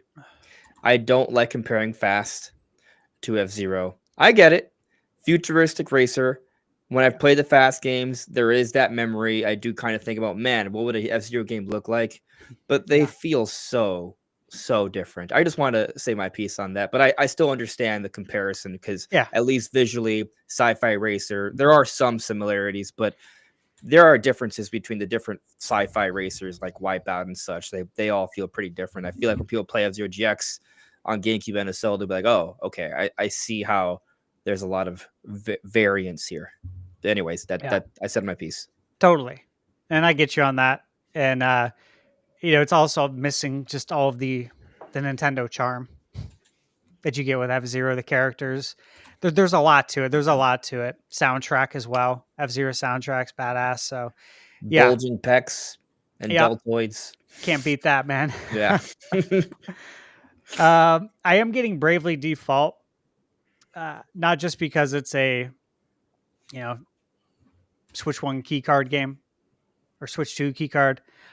I would like to play it. I have it on 3DS. I didn't get to finish it. And I'm actually looking forward to playing through it. I love Square's HD 2D remakes. I'm a huge fan of everything they've put out. So I'm excited for that one. And $40, dude, $40. It's pretty nice, right? For the launch, especially when you compare it to the price of some of the other games. And as far as these key cards go, guys, look, we've talked about it many times, but I'm not going to not support the key cards. I think they're better than the scratch off cards, significantly better. Right? At least you get something tangible, Yeah. that you just don't throw in the trash. It's the lesser of two, right? Like if we were given the option, if Nintendo said, hey guys, we can only do one of these. Here are the options. Do you want the little scratcher cards that look like you're buying long distance minutes back in the 90s? or do you want a red cartridge that comes in a box and everything looks the same? I would be like, yes, I would obviously much rather want that. So I'm down with that. 100% I'm getting Cyberpunk. I've been watching to see what's going on. Like, where is it? It's not showing up any of the listings. We know it's going to be there. It's just more or less I would really like to be able to add it to my running total Looks at good Best in the Buy. case too, by the way. I like how the physical version looks. Yeah, Yeah. it does. The colors Yeah. look really nice on it. I did see the European version. I saw the Peggy version pop up yesterday, the official one. So maybe it pops up tonight or maybe tomorrow. So we'll see. Either way, I still think I'm going to be able to probably hit my goal for Best Buy to get $100 back. Yakuza 0. I'm going to pick that up. It's $50. That's a good price for what it is, for the director's cut, for all the bonus stuff. I enjoy Yeah, Yakuza. tempted. Yeah, it looked very good at the Switch 2 experience. We've heard that it's running, or that it can run in 4K 60 from the Sega rep. So obviously there's conflicting reports everywhere. Like what's it running at? Are they using DLSS? Are they not? This and that. Bottom line, and this is what is most important, is everything looked freaking great. And the HDR looks amazing. So again, I don't really care what kind of specs it is. Just looking at it and seeing it in action, Yakuza looked great. Street Fighter 6. I'm going to pick that up. I love that it's crossplay. I really do. Because even if a ton of people don't buy it, which I think they probably will, because if you look at Ultra Street Fighter 2's sales on Switch 1, I think we're going to have no problem seeing it sell well on Switch 2, especially with it coming with the DLC. But just the fact that we can, play against people on PlayStation and Xbox is awesome. I love when they do that. We're going to get Hogwarts Legacy. And yes, I do wish there was an upgrade. I really do. That would be nice. Obviously, I bought Hogwarts Legacy for Michaela. And you know what? I will say, we got our money's worth there. She put in a couple hundred hours on that game. A couple hundred. That's a lot. That's a lot for my lady. She don't put in that kind of hours on gaming. Pretty much was Hogwarts and Animal Crossing. That was it. So definitely going to get that. And then I'm going to go to a couple digital ones here. Deltarune. Anyone else picking that up? I am. I love Undertale. Mm-hmm. Love it. Undertale's actually a blind spot for me. I've never gotten a too. chance to play it, so that's I'm fun. sure I'd love it because I love that not a retro long game. stylized stuff. Yeah, it's not a long game, so you could finish it pretty quick. I would suggest it. You can usually get it on sale for a pretty good price too. That way, you could see if you like this style of game. But 100%, I'm getting that. I'm pretty hyped for that. That's a big get that I feel like not enough people are talking about. I've only played Undertale. Is Deltarune a prequel, a success? I think it's a successor. I think it's a side story, right? Is that what it is? Well, here's the thing. They've been releasing it in chapters, right? Which you guys know. I don't play games until the full thing's out. I don't do this chapter BS, right? Now, I don't know if it's getting more chapters, Andres. I don't know. Is it more than 4? I don't know. Yeah. But I'm willing to make the plunge because I feel like we have more chapters than we don't have. Maybe there's a chapter 5 and 6, maybe. I don't know. 7. There's going to be 7. There's going to be 7. Yep. So at least we have at least half the chapters. I still hate buying games that are incomplete though. It's like watching a show. It's like, oh, all right, that was great. Oh, when's the next season? It's in 2 years. Exactly. That's exactly what it's like, and why I don't like buying incomplete games because of that. Maybe wait for Deltarune 1 through 7 for Switch 3 8 years from now. Yeah, I actually might wait. We'll see. It just depends also on if people really want a review for that. If they really do, I'll probably pick it up. Here's another one. And I think I'm going to get a code for this. I'm pretty sure I'm getting a review code. I'm 99% sure. But Ruffy and the Riverside. Mm. Ooh. That should be fun. That should be a lot of fun. I mean, I enjoyed the shit out of that game. Yeah. Very cool. And I don't know. Like, I'm sure I could reach out to the dev. I'm friends with them now. And I'm sure I could reach out and ask him, like, hey, is the Switch 2 version going to have any sort of special upgrades? I just haven't. I also just don't like to bother people.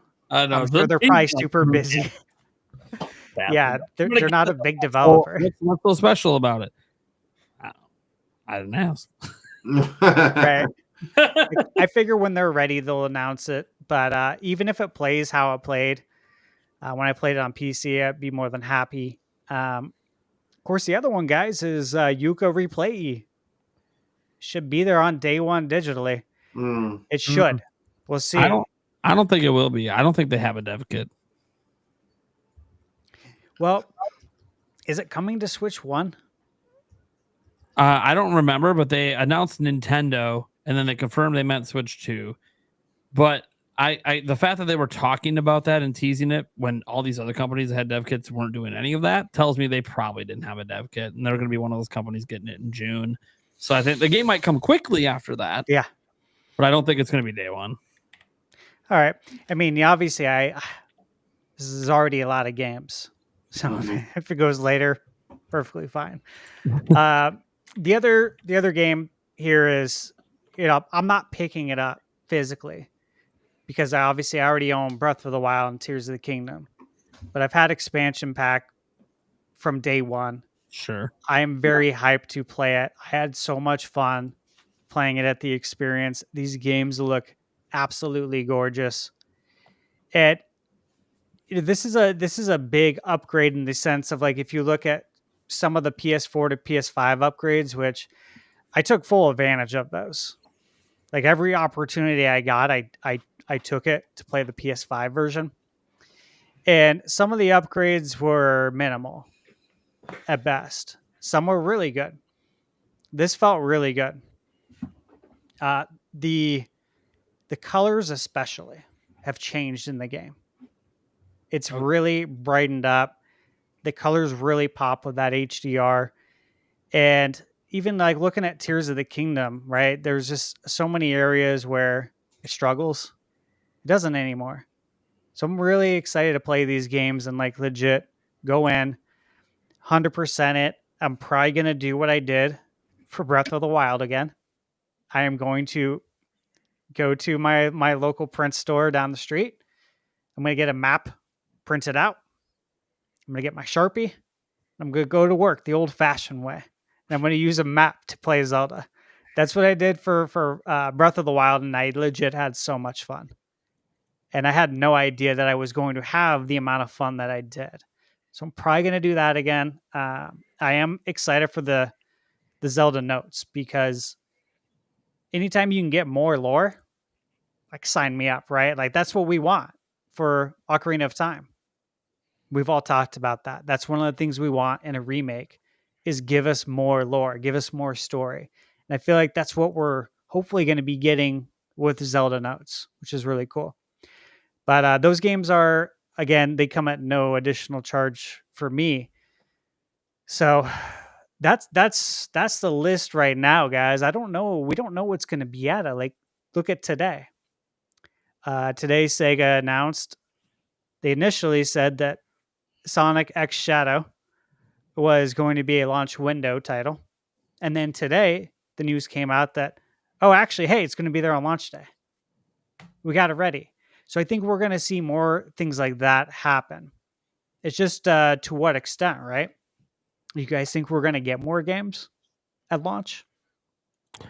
Yeah, there's going to be more games. As they get announced, some of these devs are just getting dev kits like now, and they work with it, and they're like, this is really easy to get our games up on it. So let's just do day one. It might be digital only day one, might be a game key card day one. That we've seen a lot of that. Sonic X Generations is a game key card. But yeah, I think, and by the way, I think Sega's probably had a dev kit for a while. Why they weren't part of the initial announcements beyond me, but it's nice to see Sonic there at launch. I think that's really cool.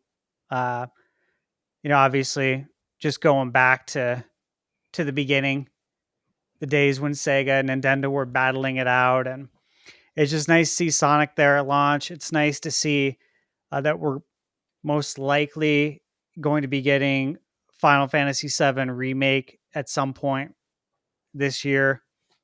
It's just cool to see like all these things happening now on Switch too.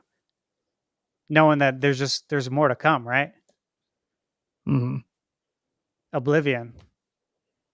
You know it's coming. Oh yeah. Just a matter of when. Absolutely. I want cross save on that.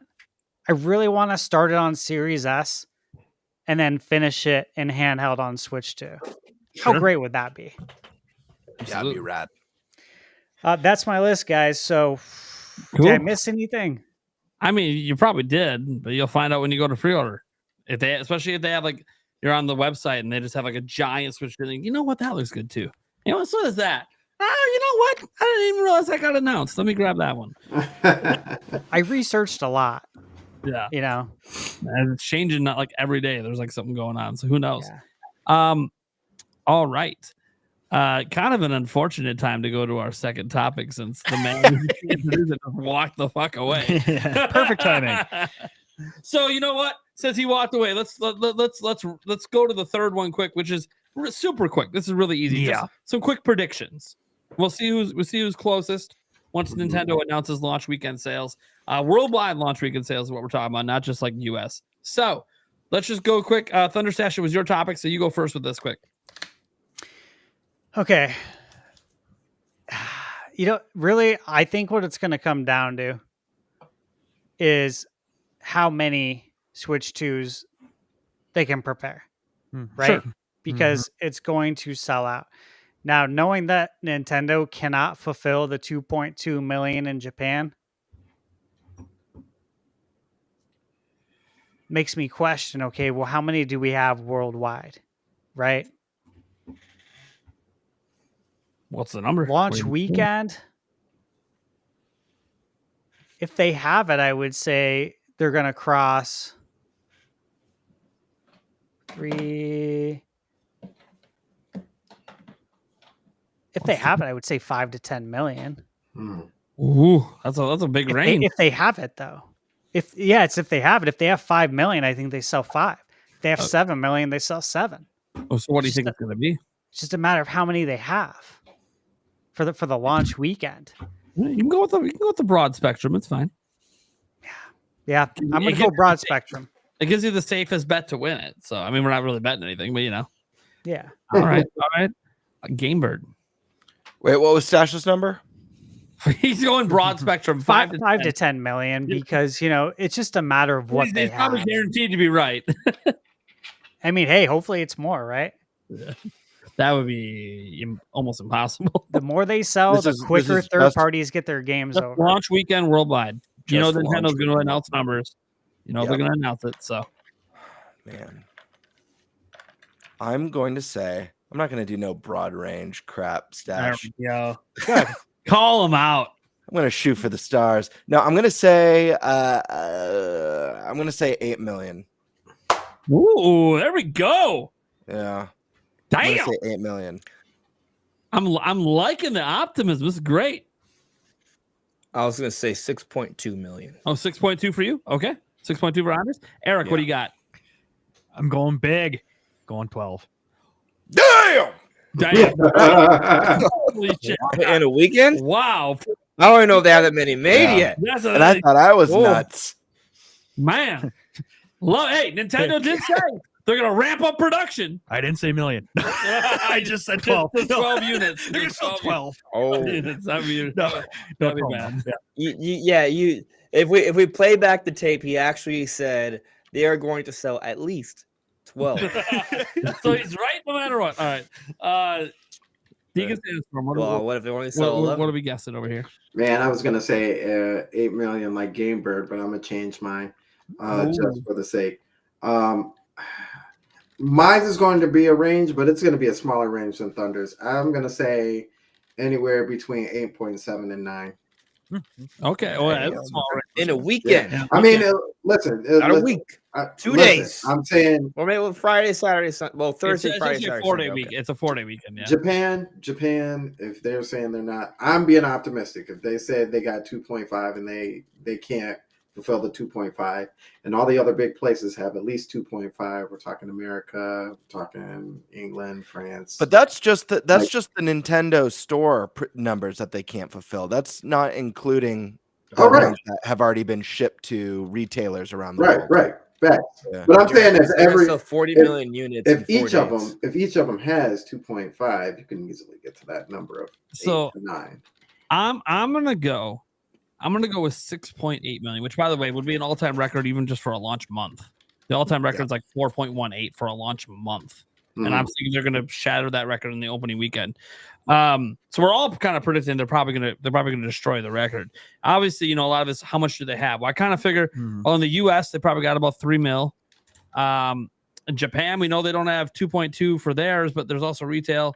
I kind of figure they probably have about 2 mil in Japan. If they just kind of look at the Switch numbers, that seems about right. 3 for US, 2 for there. And then the rest of the world is sharing, another 2 million, maybe. You can say, well, Nate, that doesn't add up. It should be higher than what you said. Yeah, but I don't think it's going to be sold out in every region on launch weekend. We're already seeing some regions that have had pre-orders available since the second that still haven't sold out. And remember that it's really the US and Japan where the largest demand exists. There are obviously specific countries. We've heard things like France is doing record historic pre-order numbers, but they're not sold out. Mm-hmm. So I feel like the third-party element to Switch 2 in Europe might make for a big difference. Like the fact that they can have Cyberpunk and Hogwarts Legacy with mouse controls at decent visuals. Sure, but I think a lot of the third-party impact will come later. Like, you gotta look at the really popular games in Europe. Hogwarts Legacy is actually pretty popular over there, but like when the full version of FC launches this holiday, that's probably gonna be huge. Guys. The power of Mario Kart being the launch title too is going to be a big deal, and the fact that 70%, what it sounds like, at least we don't know for a fact, 70% roughly is of their inventory are these bundles. That's going to move the needle. This is where I get crazy. So that was just launch weekend.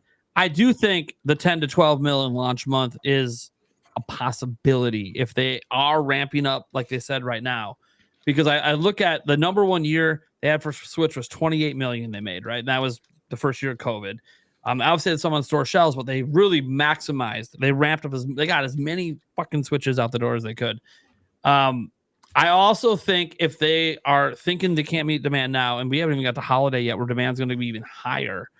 I do think that they're trying to hit maximum ramping right now, which I do think is going to mean they're going to also massively reduce the amount of Switch 1s they're making by a significant margin. I think Switch 1s might start to become a little scarce soon because they're trying to get all the production lines maxing out Switch 2s. I don't know if they'll have 10 million made in the first month, but I do think they're trying to pump out a lot right now. Now that they see what the pre-order numbers are looking like, they see the demand. They're like, yeah, in our 2 biggest territories, we can't make enough fucking units. We got to go. It's fucking go time. We weren't sure. We were making what we thought was a lot, which by the way, 6 million or so would be fucking record breaking. So that already is a lot. Like Nintendo didn't lie. When Furukawa said, our way to combat scalpers is we're going to make so many of these available at day one. It's not working because he didn't make enough, but he didn't lie. They made more than anyone has ever had available day one. They've never had this amount available day one. It's insane. So, they did what they said, and it's still higher than what they expected. I just want to point out that if they sell 20 million Switch 2s worldwide this calendar year, that is an incredible, obscene success. It's never happened. Now, right. So, like 6 6 months. If we're right that they sell 6 to 12 million in the first weekend, they're crossing 20 mil for the year. We might be being a little bit too optimistic, but I just want to put things into perspective. If they hit 20 in 6 months, the record, they're on a record-breaking pace. Which, by the way, third parties will be very happy. Pokemon Company, who likes to bring things late to platform, will be extremely happy because instant audience is basically what Nintendo's creating with Switch 2 in 6 months. Would be insane. But again, this also means if the demand is as high as Nintendo's saying it is, it might be hard to get for a while. Like they might have constant restocks and it's just selling out right away. We'll see. Obviously, we don't know. And again, the European countries that aren't selling out on some of the pre-orders right now, I don't think it'll necessarily be as hard to get there. Well, until people in the US start importing it, because that's what's going to end up happening if they keep walking in stores every week for restocks and it's sold out. Now, again, this is obviously projecting that it continues to be appealing, but Mario Kart is a forever seller. They got Donkey Kong Bonanza in July. That's a huge push. And if you look at the trailer in the US in particular, it's got almost 3 million views in the US. It's very clearly a popular thing in the United States in particular. That's going to push sales. Legends ZA coming up, Metroid Prime 4 Beyond, and Luigi's Mansion 4. That's just what we know, guys. There could be a direct in June. We don't know about Luigi's Mansion 4. That's a joke, but maybe more than a joke. I'm just saying. Maybe. Emphasis on maybe. There's a fucking... Guys, there's going to be another fucking direct this summer. Mm-hmm. You guys June, baby. Late June. We're like, oh, maybe stock is Okay, good again. Big announcement. And we're like, oh, fuck. There it goes again. That's selling out again. Showcase month. We got June 8th also, the Xbox game showcase. All the third-party showcases. Yeah. Oblivion remastered with mouse Shadow drop. That could be Shadow drop sometime in June. Like, yeah, it's going to be the third-party announcements are also going to help. So, like, I'm just saying, June, it's a crazy month. It's launch, third-party, probably at a direct. It's going to be insane. Mm-hmm. Gamebird. Let's get to this topic here before we have to start pushing on over to the the comments. Because again, pre-orders are up in an hour and 18 minutes. We gotta be done before then. So let's go. Holy hell. Oh my gosh. All right. Well, am I panicking? I'm panicking. Oh yeah, dude. My stress levels are at an all-time high today. I was telling the cast like a week ago when they announced that pre-orders were back live. I felt a sense of peace when everything got delayed indefinitely. And the moment they announced that pre-orders were back up, my anxiety instantly was back. But anyways, that's not important right now. What is important is that an Ocarina of Time remake possibly dropping for Zelda's 40th anniversary. And I want to throw this one right to Andres, because Andres, I know that this is a topic that you've been discussing for a long time on your channel. You've made some really fantastic content about an Ocarina of Time remake, and you've provided some interesting theories as to why you think this is happening. So let's start with you, man. What are your thoughts on this? What's your theory? All right, so I'm first going to make the mistake of tooting my horn a little bit. Firstly, I get things wrong. Let's just be clear. I get things wrong. Theory. Right, but there are a few things that I've kind of like really tried to drill into existence. Right, like Metroid Prime 4 Switch 2 edition. Right, 3D Donkey Kong being made by the Mario Odyssey team.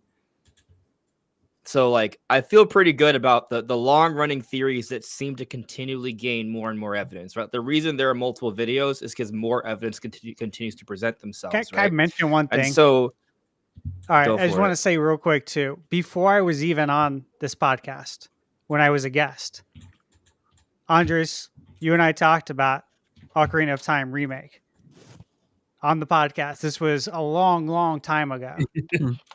And we were both... in agreement and in belief for a variety of reasons, and you've continued to push this forward and continue to bring up new points. And I watch, of course, all of your videos. I think they're great, but I just want to say that we have been on that same page for a long time. So believe it, man. All right, that's it. I just wanted to say that. Yeah.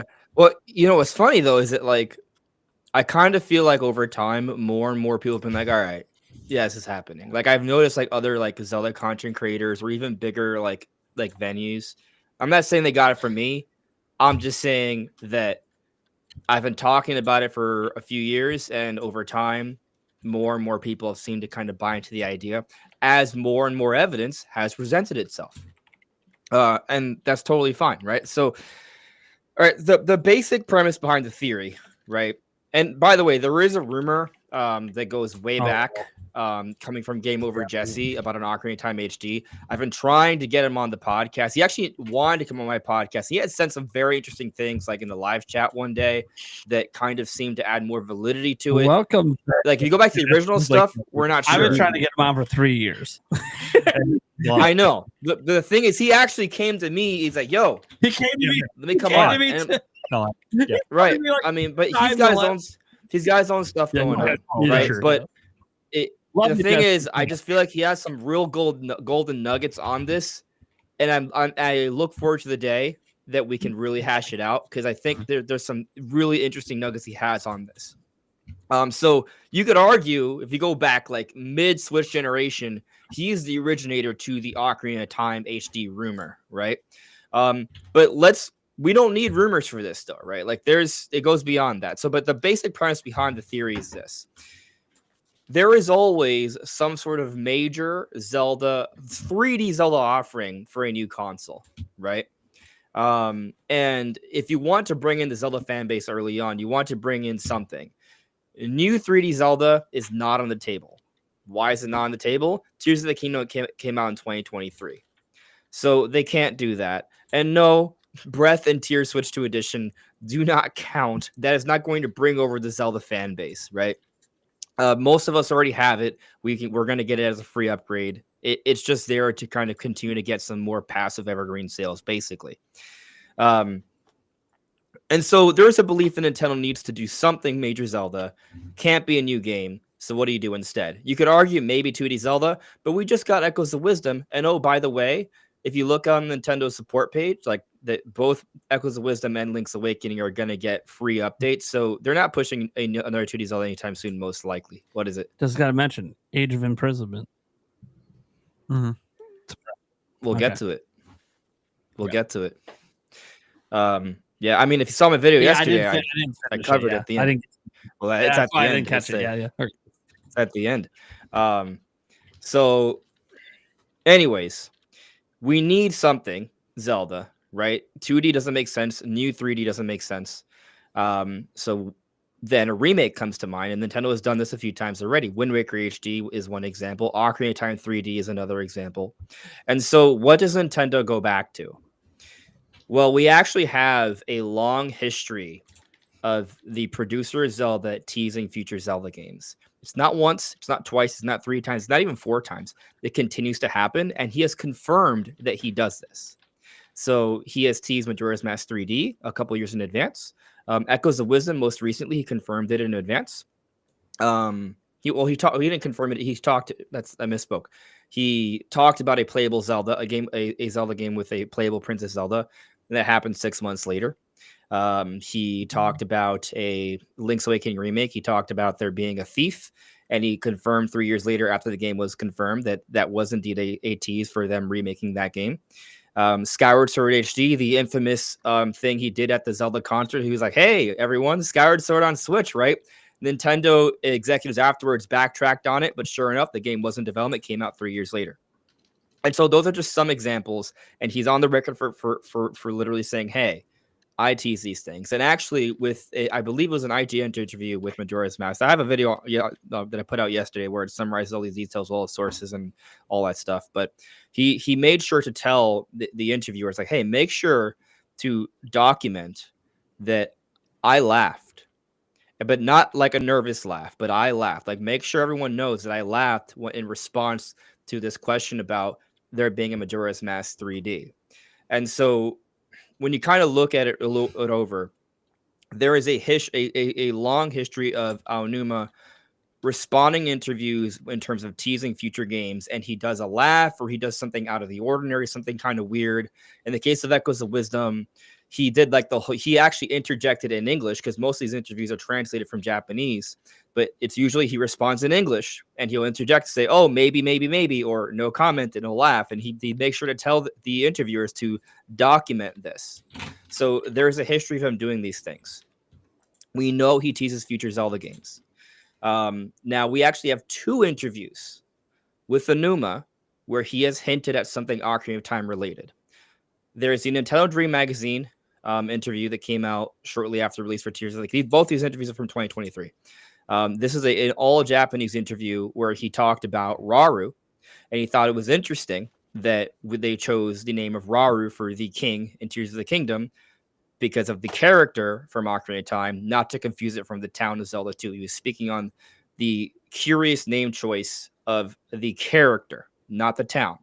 And he wasn't sure that people would really know who this character is anymore, right? So he's offering an extra level of emphasis on Rauru from Ocarina of Time during this interview. But that's like the secondary interview. Like the bigger deal is the Game Informer interview that was conducted by Brian Shea. He asked Aonuma at the end of the interview, are you guys working on a modern Ocarina of Time remake? And Aonuma responds, laughs, and says no comment. Very much following the same exact pattern in all prior times where he has teased a future Zelda game. But here's an interesting update on that. When I actually made a video documenting all this about a year ago, Brian Shea, the person who did that interview, saw my video and responded to it. And I made sure to make sure it was a real person and not someone like pretending to be them. They responded to my video. They appreciated the video, but they added something that wasn't in the actual interview. They said that when they interviewed Aonuma, he actually told them, well, he actually pointed, I'm sorry, I misspoke. He said that he interjected in English and said no comment. That wasn't specified in the interview. The rest of it was in Japanese, but that part he did in English, which more so follows the long pattern of him interjecting in English when teasing a future Zelda game. And so twice he's done this for Ocarina of Time. And this gets more interesting because now that we have an idea of what the next big game may be, Ocarina of Time, we have the Zelda 40th anniversary coming in 2026. Now, with all this in mind, I've been thinking the live-action Zelda movie would be coming out April of 2027. This is what I believed for a long while now.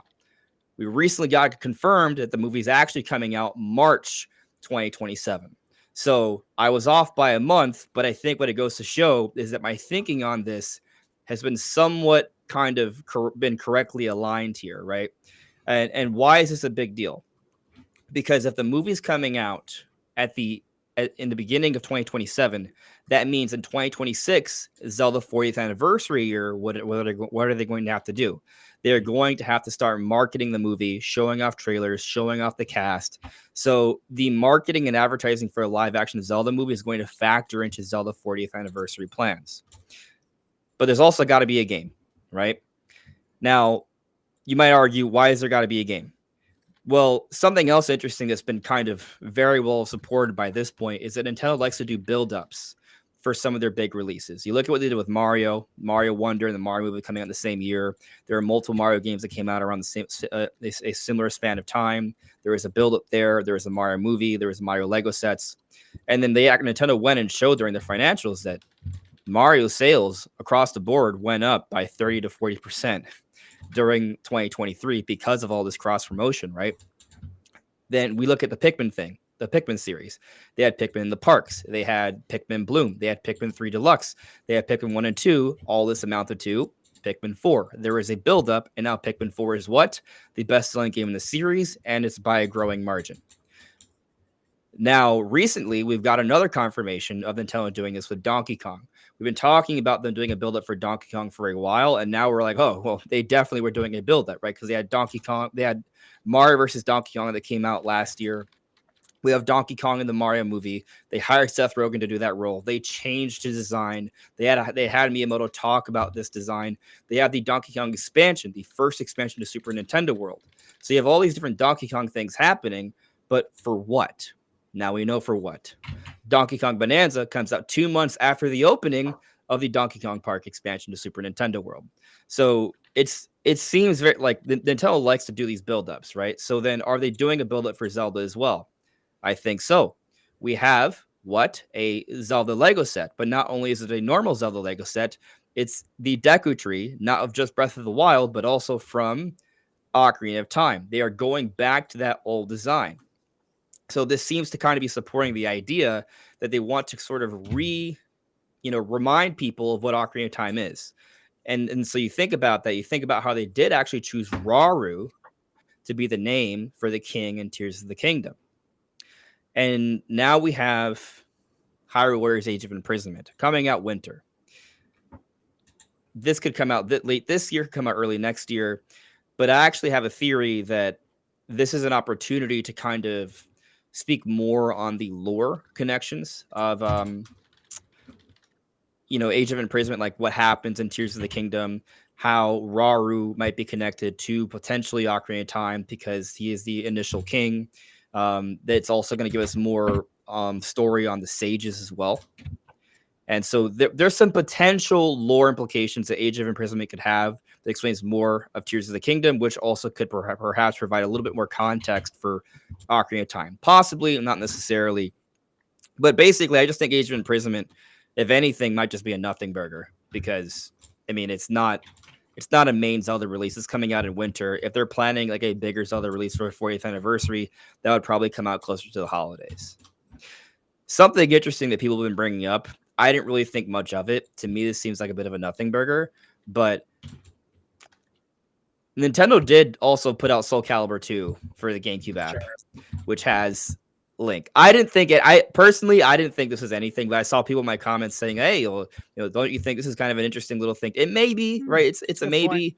I think the main point is clearly Aonuma has a long history of teasing things. He has teased Ocarina of Time. We're going to need a major Zelda offering relatively soon. The 40th anniversary is next year. We're seeing a build-up with the Lego set, the merchandising.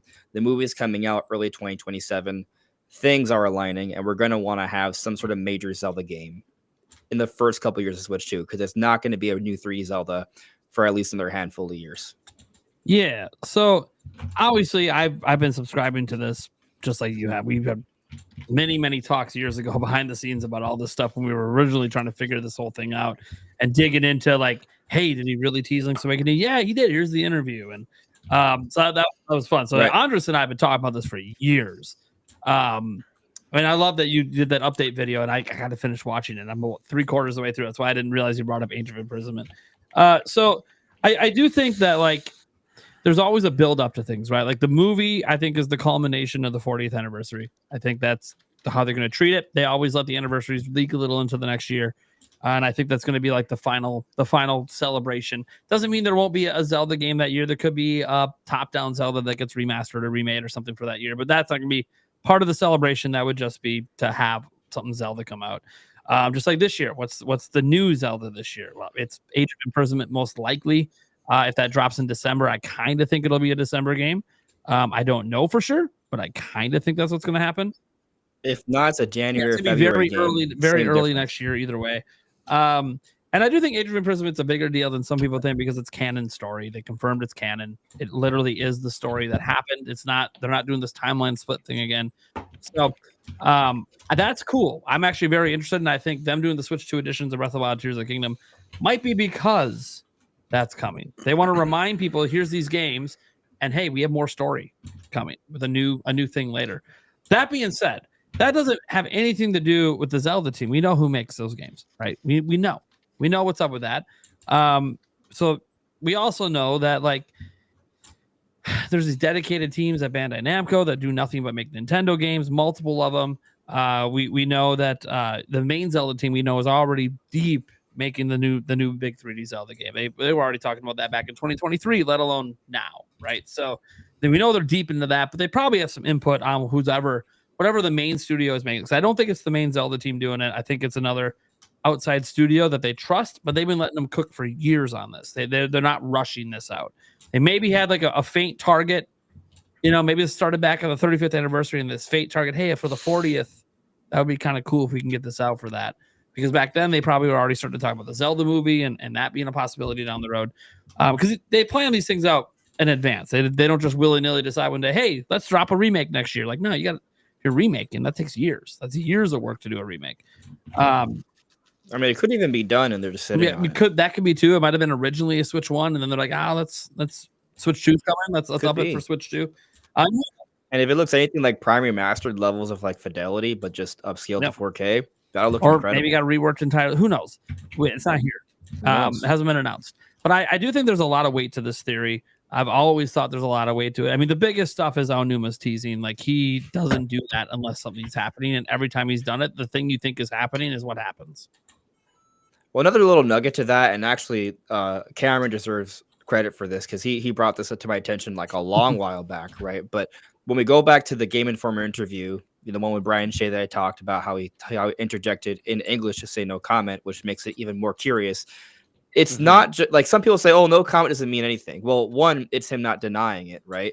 And that's important to keep in mind because, as Karen pointed out to me in the past, during that same time, Aonuma had another interview where he was asked about a Zelda Dungeon Maker, and he denied that. He said that's not likely.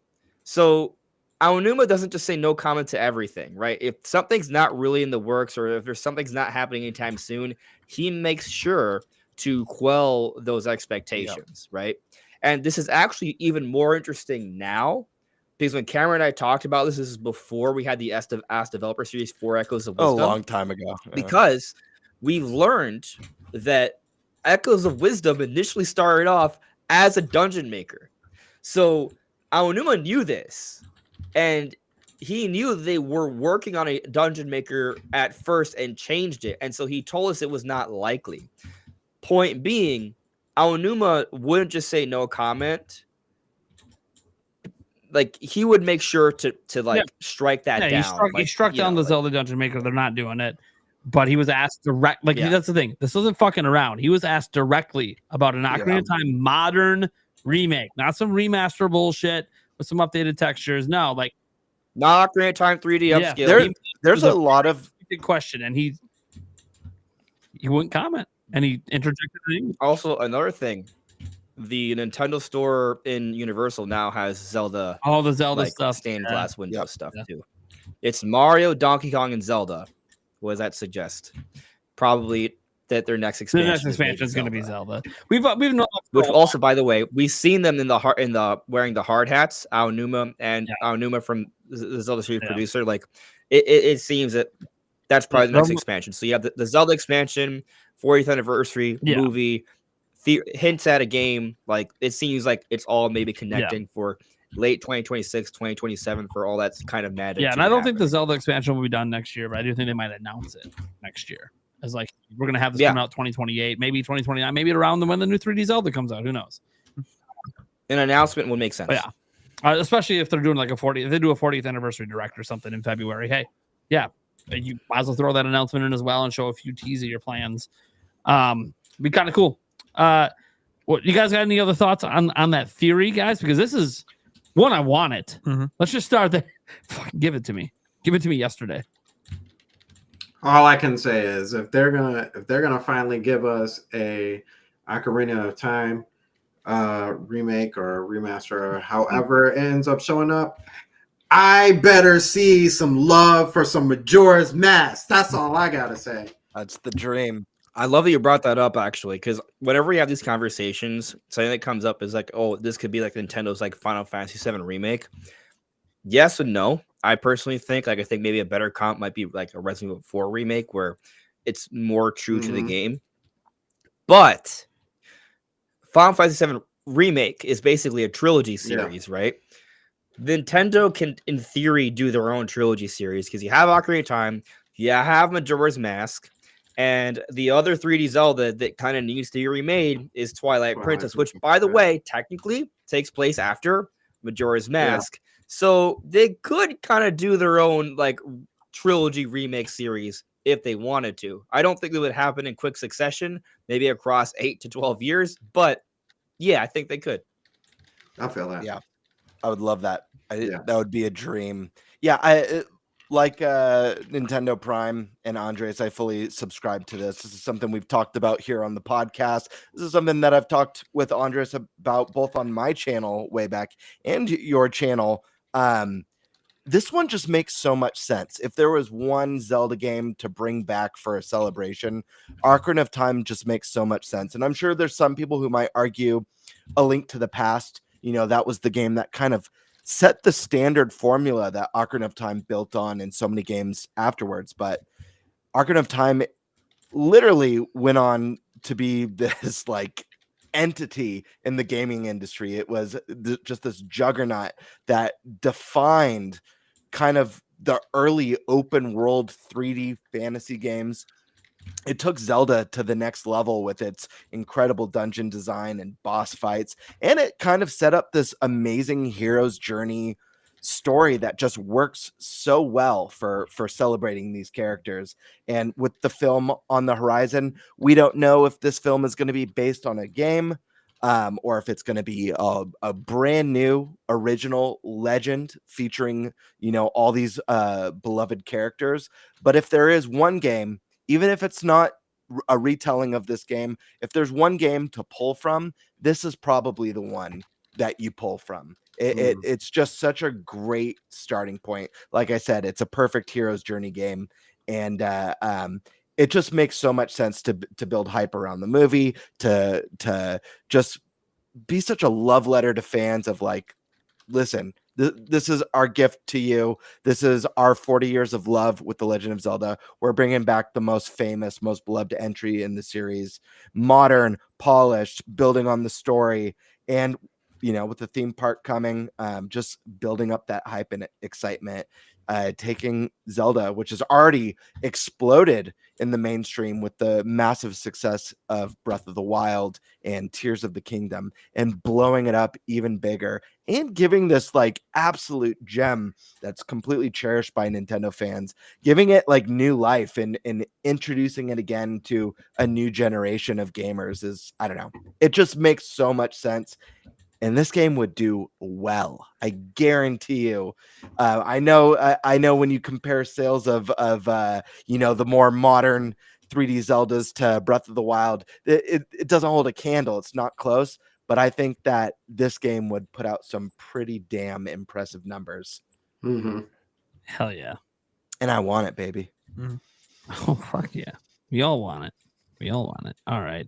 We'll let the conversation be there because we are crunched on time, guys. We want to be out of here probably in the next 20 to 30 minutes. So we have a bunch of super chats we got to get to.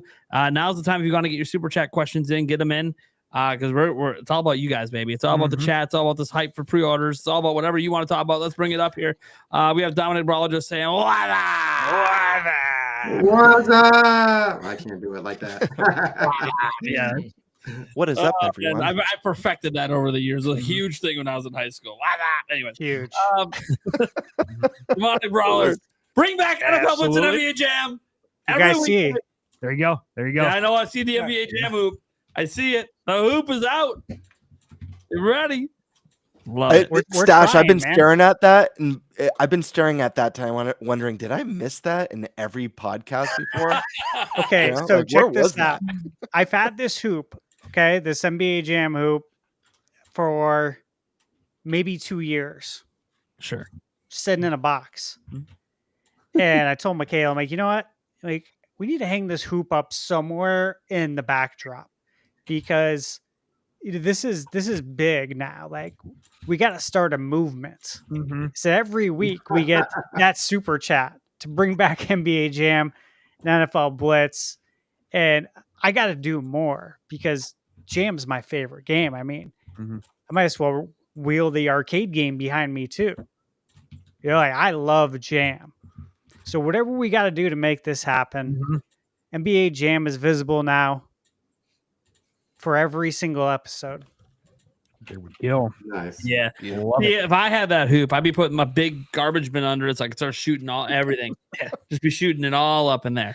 I gotta wipe it off at the end of the day. Whatever. Leftover food, who cares? Yeah, we go. Ooh, dude, there's a fucking half 6-inch sub here that I don't even want to put back in the wrap. I totally thought you were going to say I'd be putting my balls in it. That too. Well, I mean, that's a guarantee. That's Most people don't know you, but you can put your weed in it. yeah, that's when the camera's off. Okay. The camera's off. Don't ask questions you don't want the answer to. Right.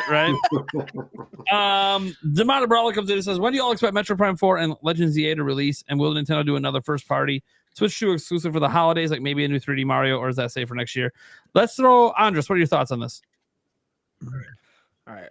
When do I expect Prime 4 Legends EA to release? So Legends EA has a fall release window. I guess in theory it could come out as early as September, but considering Pokemon's history, November still seems like the strongest, most likely time, but there's some wiggle room there.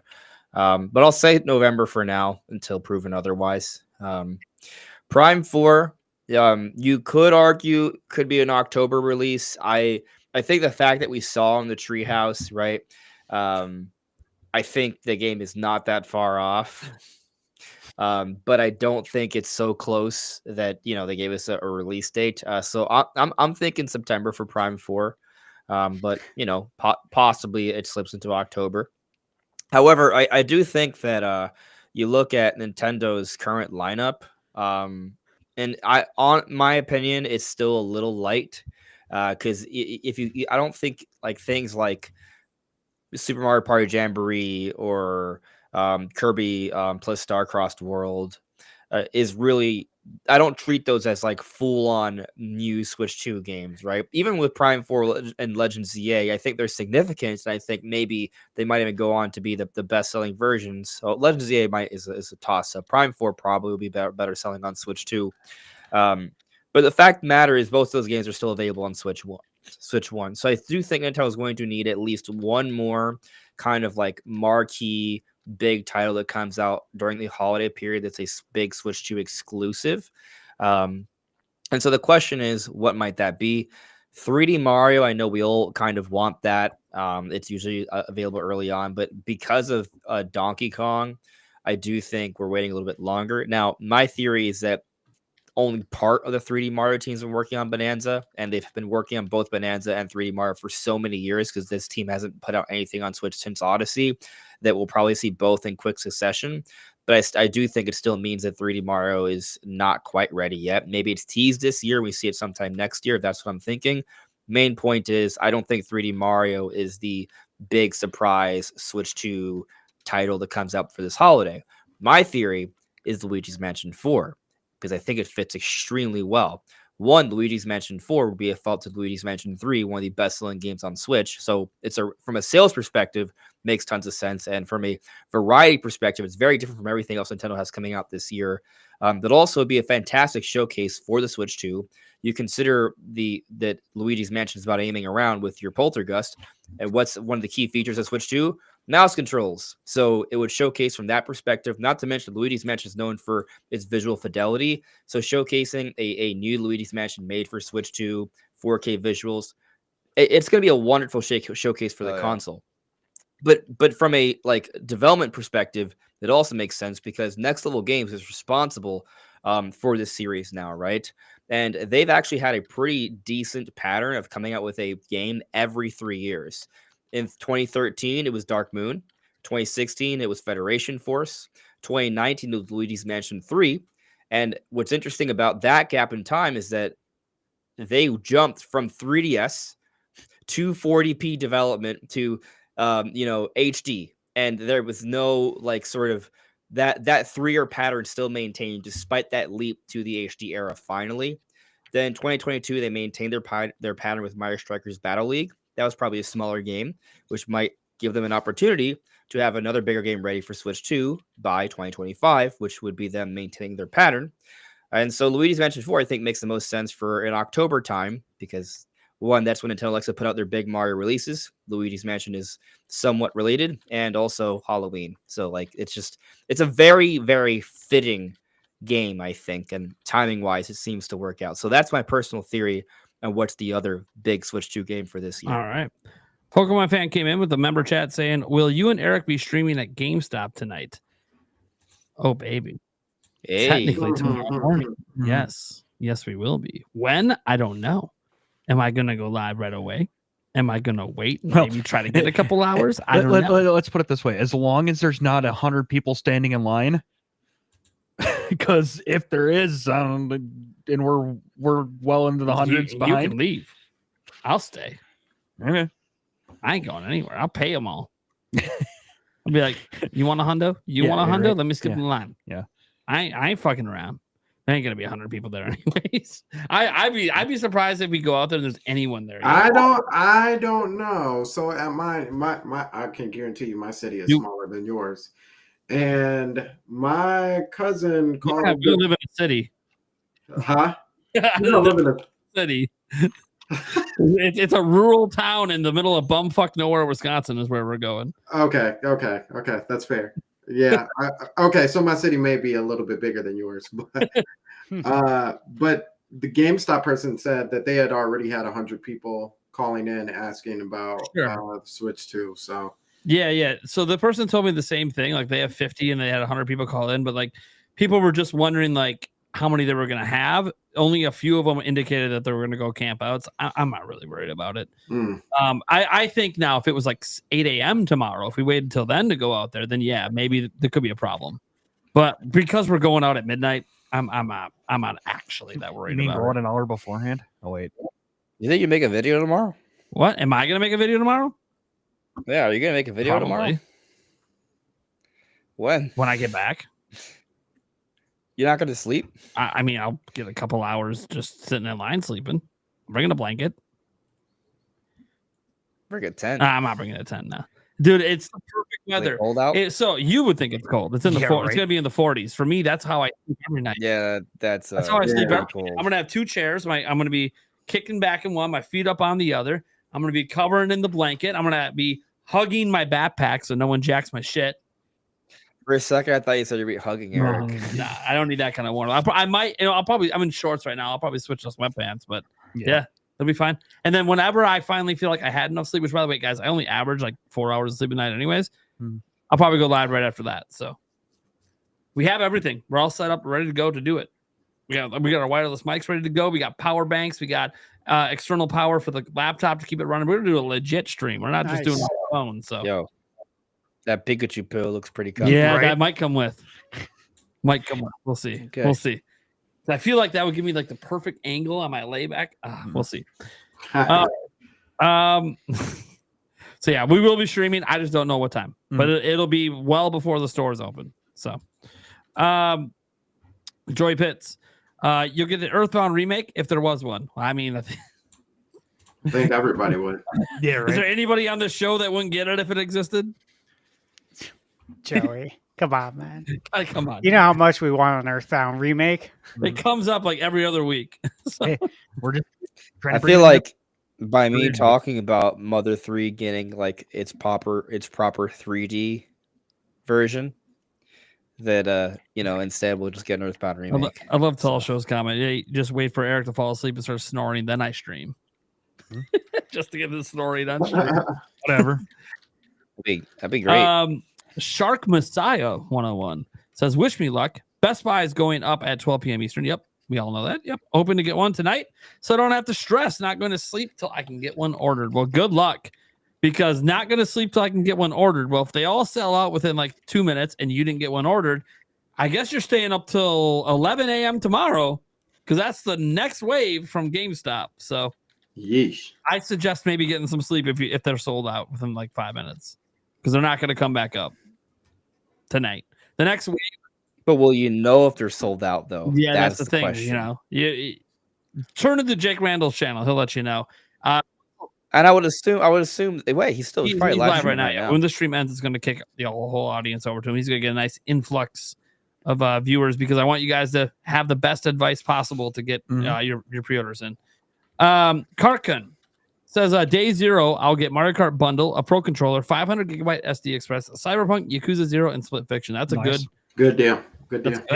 Good. I like that. Excellent. This was obviously a little bit ago, 2 hours, 42 minutes now.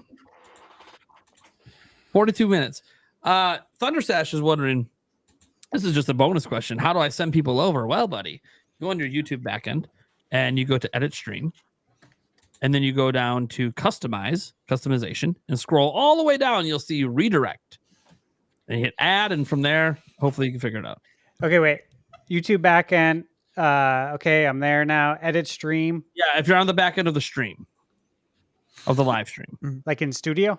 Yeah. So if you're on, like, you know how like the studio backend for the live stream with the live chat and all the... Yeah, you go to there, and then you hit edit, then you go to customization, and then you scroll down. It should be customization. I see. Okay. Yeah. Then if you scroll down, you should see redirect. You should see redirect. Unless you don't have it turned on. Oh, I see it. Okay. There you go.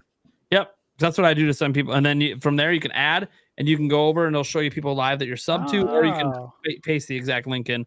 Now they have to have redirects turned on their channel. Most people have figured out by now how to do that. Like Jake does have it turned on. So there you go. It's just a little thing.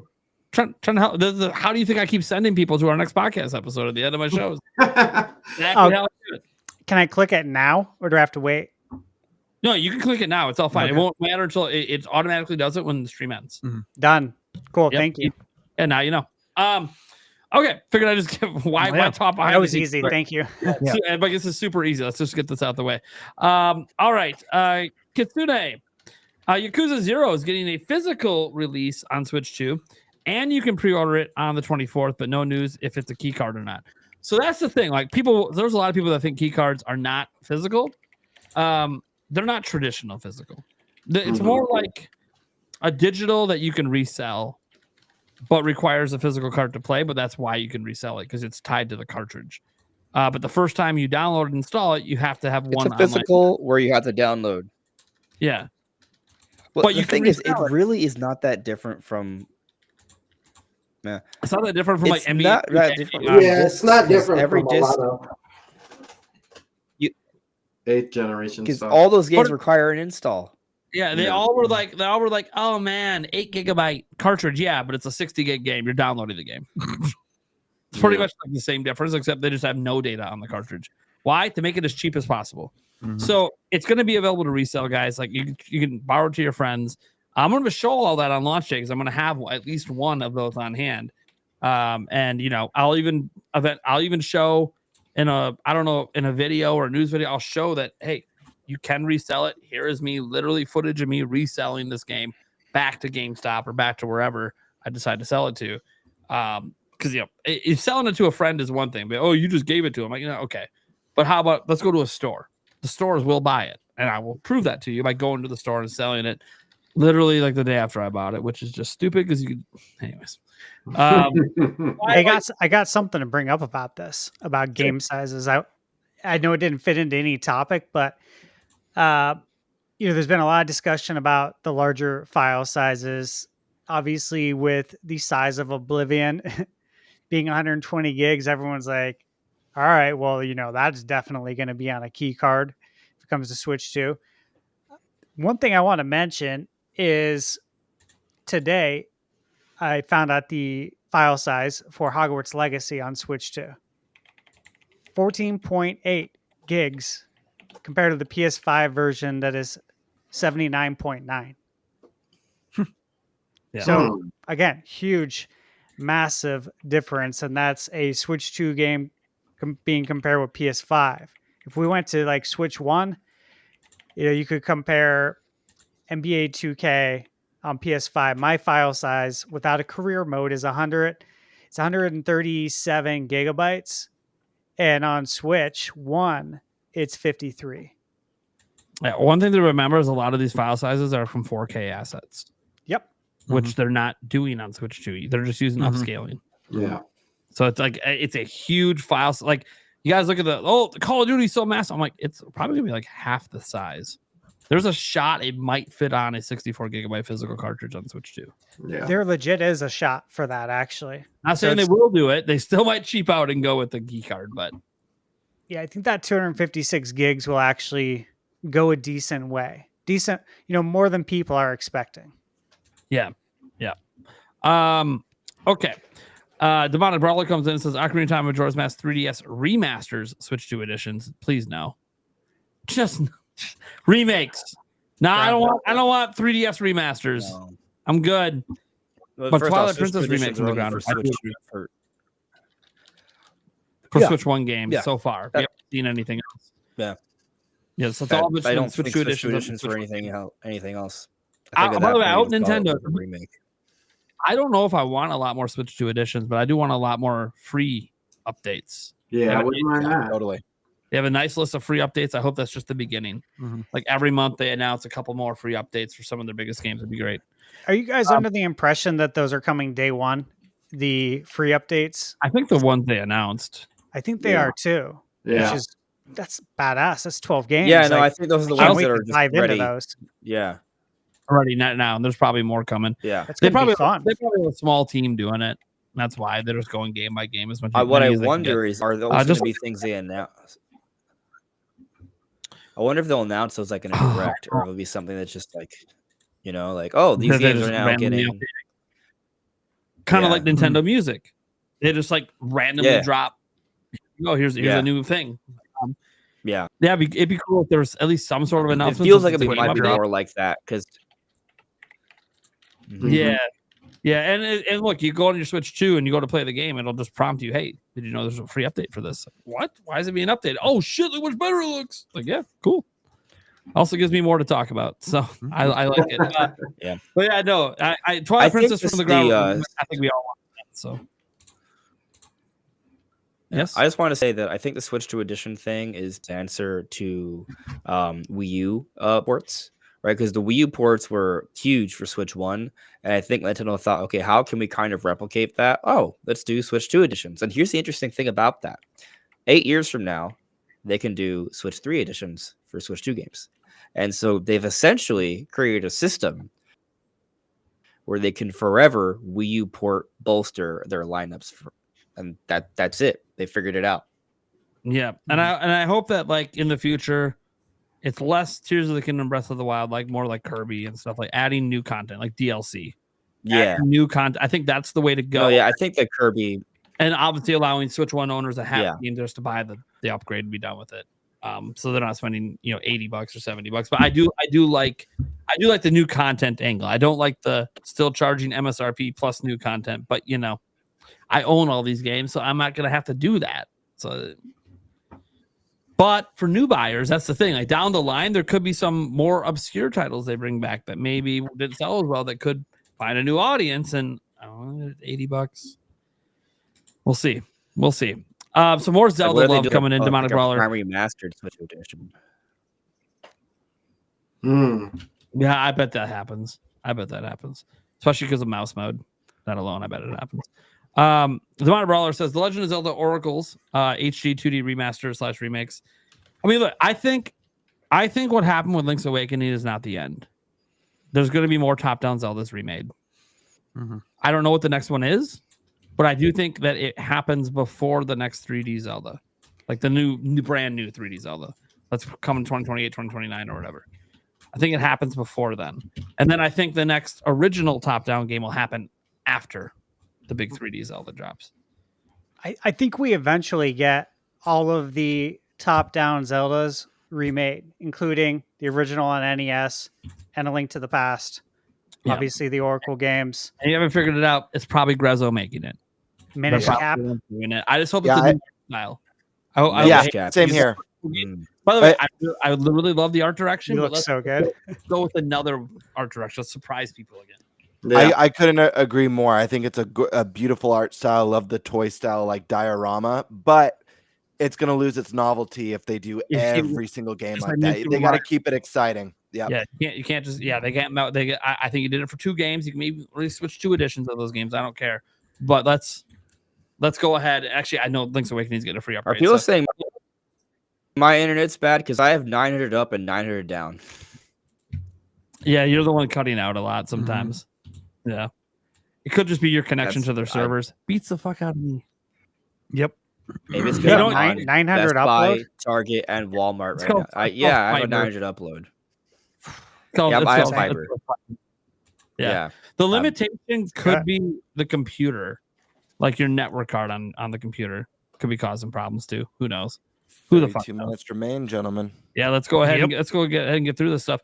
We're getting Ocarina of Time Warriors. Nice. Yeah. Hell yeah. No. Just moving on. At least not right now.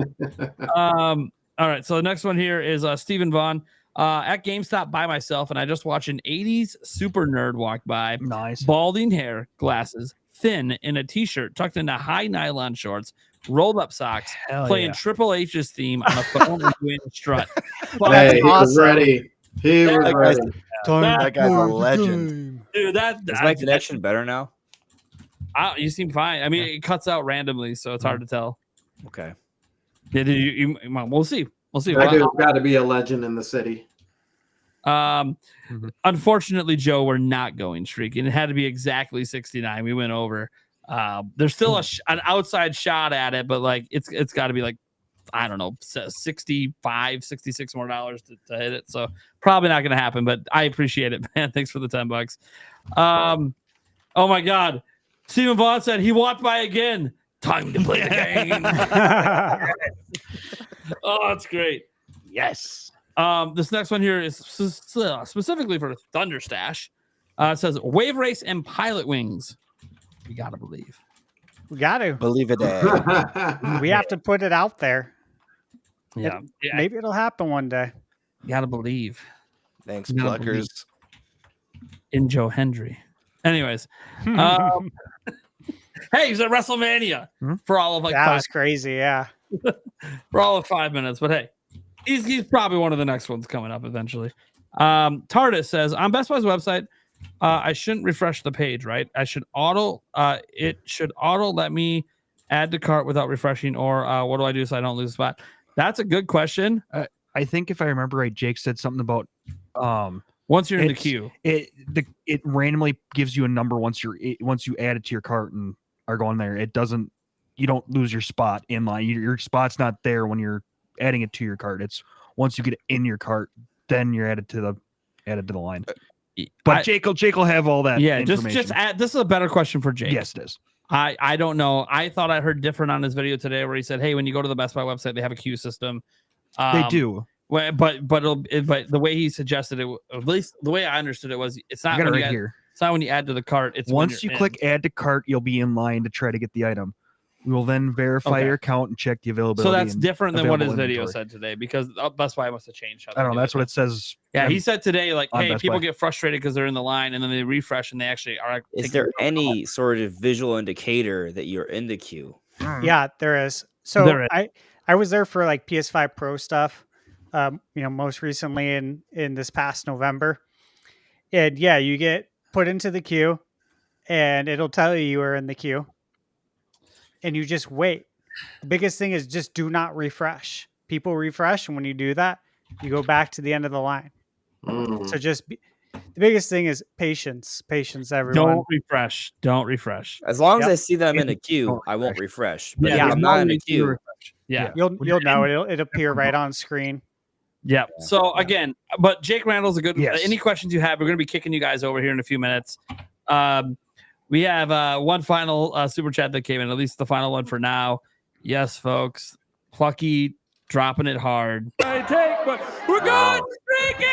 Yeah! Yeah, I'm streaking. So that means I'm not streaking in person and Best Buy, but it means I got to chug the beer. So while I take care of that chug, and I guess you guys really wanted the burp at the end of the stream. Why don't we go around the room? Stash, why don't you take people around the room and let them see what they got going on and where they can find them. Yeah. All right. Let's start with Deacon Sandstorm McDowell. Where can everybody find you? Yo. Yes. So you can find me on the Sandstorm Show Rebirth channel. Just type in Sandstorm Show. It'll take you there. As well, you can find me on Twitter. And I got to make sure my handle's right. Am I Deacon? I am. No. I don't know. I had to make sure. So exactly like how you see it here, you can find me on Twitter as well, actually on Instagram as well too. We are having a giveaway too. So for all you guys who are not as fortunate, we are going super hard to get another. Thank you, Joycey. I appreciate you. Thank you so much. To get another Switch 2. So we are having a Switch 2 giveaway. Gleam didn't allow us to do this, but I'm letting you know here and now. If you are not a subscriber to the channel, you are not going to be able to participate. Tip for the future: viral sweep. It costs, but viral sweep. Yep, viral sweep. Yep. Okay, appreciate it. They will confirm subs. What do people have to do to get the hat? Ask Nintendo. I feel like I keep my stuff as exclusive, like Miyamoto keeps all his new shirts that I want. Yeah, right. Well, we actually know where all those Where's shirts. that store? Yeah, That shop shops in Japan. There actually is a store that makes them. I thought you were going to say Really? Thunder. I thought you were say too. his They really talked about it in giant, an interview. Yeah, massive mansion of a closet. store. There's like it's like a little mom and pop shop in Japan that like makes all those shirts for them, and they do sell them in the store, but like a lot of people don't know about it. Dude, that's sweet. Yeah, like people don't think to do that when they go to Japan. I seriously thought you were going to say Thunder Stash. I thought it was too. To calm down, by the way, people wonder why I'm talking. Stash knows. Stash knows. Before we get to the next sign out, we had a couple more super chats coming quick. Not to 712, so there may be a day when our orders will fail, but it is not this day. This day we pre-order. By all that you hold dear on this good earth, I bid you stand, gamers, good my fellows. Very Independence Day. Yeah, I like it. It took me a moment in reading it to realize what he was doing. I'm like, okay, we got to do the voice. Come on. Yeah, that was good. Stephen Vaughn, would you all love me to share a picture on X of my Chevy Impala Ghostbusters car? Yeah. What? Yes. Of course. Yeah. What are you doing? In front of GameStop temporarily? Wait, you're going to take that shit to GameStop and take a photo? Lights and everything? Dude, you post that, tag me, I will share that shit. Hell Play yeah. the music though. You gotta play the music. Oh, yes. Take a video with the music playing. That would be sick. Did the lights turn on too? That'd be awesome. That'd be even Says better. lights and everything. That'd be, oh, let's do it. I don't know. Let's do it, baby. Hell I yeah. want to. Yes. This needs to happen. This needs to happen. Hell yeah. I mean, if you happen to live in my area, if you want to pull up to my GameStop and do Yeah, right. that'd be even better. You'd be on live stream. I will start the stream for that. Mhm. All right, Stash. Keep bringing it around. We did one person. Okay, guys. Andres Restart. Where can everyone find you? And what do you got in the pipeline? What are you working on? Oh, you can find me on The Great Unknown, also known as YouTube. Andres Restarts my channel, and I do stuff. So, yeah, I will say, normally I don't do this, but I am trying to hit 50K by June 5th, and we're coming close. We're almost kind of pacing, right? Like it's gonna be a tight race. So let me add to that theories too. and stuff. Yes. Yeah. Let me add to that, like just to everybody and everyone's chat, because I know we're streaming this. A few of us are.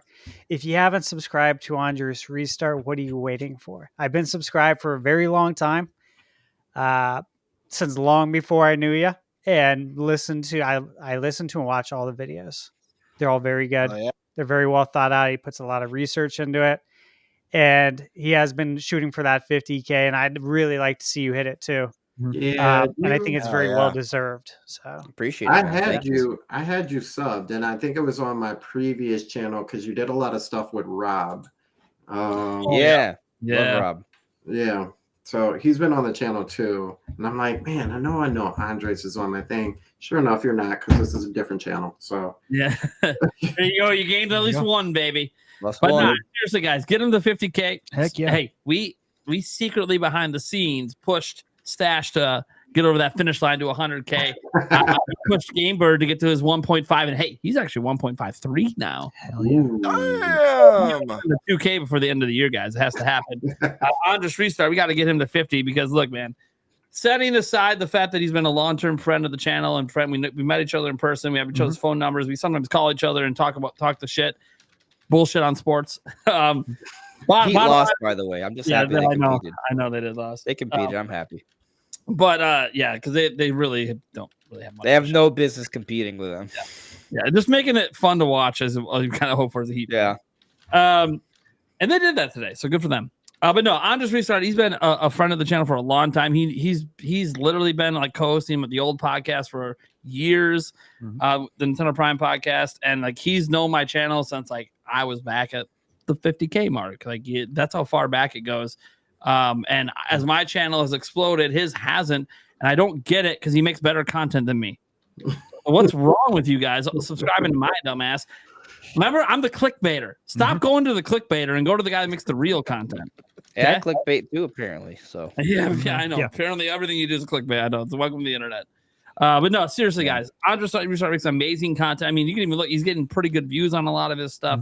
Keep it up, man. You're kicking ass over there. I want to see you explode this year. I want to see you hit that wave and just fucking go. That'd be good. That would be nice, but we'll see what happens. Yeah, we'll see what fucking happens. He's awesome. Yeah, he's the masturbator. That's right. That's a giant pause. Hey, bird. What is up? The Game Bird here. I want to echo everything that was said about Andres' channel. I've been friends with Andres for a while. Such a cool dude, but beyond that, one of the best Nintendo channels out there, period, in my opinion. Great content, a lot of interesting discussions, phenomenal theories, and like Nate said, if you guys aren't subscribed, what's wrong with you? Subscribe to the man's being channel. So nice to me. You're making Let's me get him to 50. We just want you to come back. We just really want you to come back We need because to we let a can't find any Nintendo- guest right now. Nintendo Legend wants to chime in about you guys not being subscribed to Andres Restart. What's wrong with you? Oh man, That was Reggie. Nice and simple. But enough about Andres. Let's talk about me. I'm GameBird Classic. You guys can find me here on YouTube at GameBird Classic or on Twitter at _Birdmaster. I make Nintendo content, and if you like a little bit of goofiness, a little bit of laughs, definitely check out my channel because I do a lot of weird stuff. If you like the intro, Yes. that's what he does. Yes. It's hilarious. And I It was love a it. good intro. And the thing is, even a real Craziest intro. Yeah. Just wait.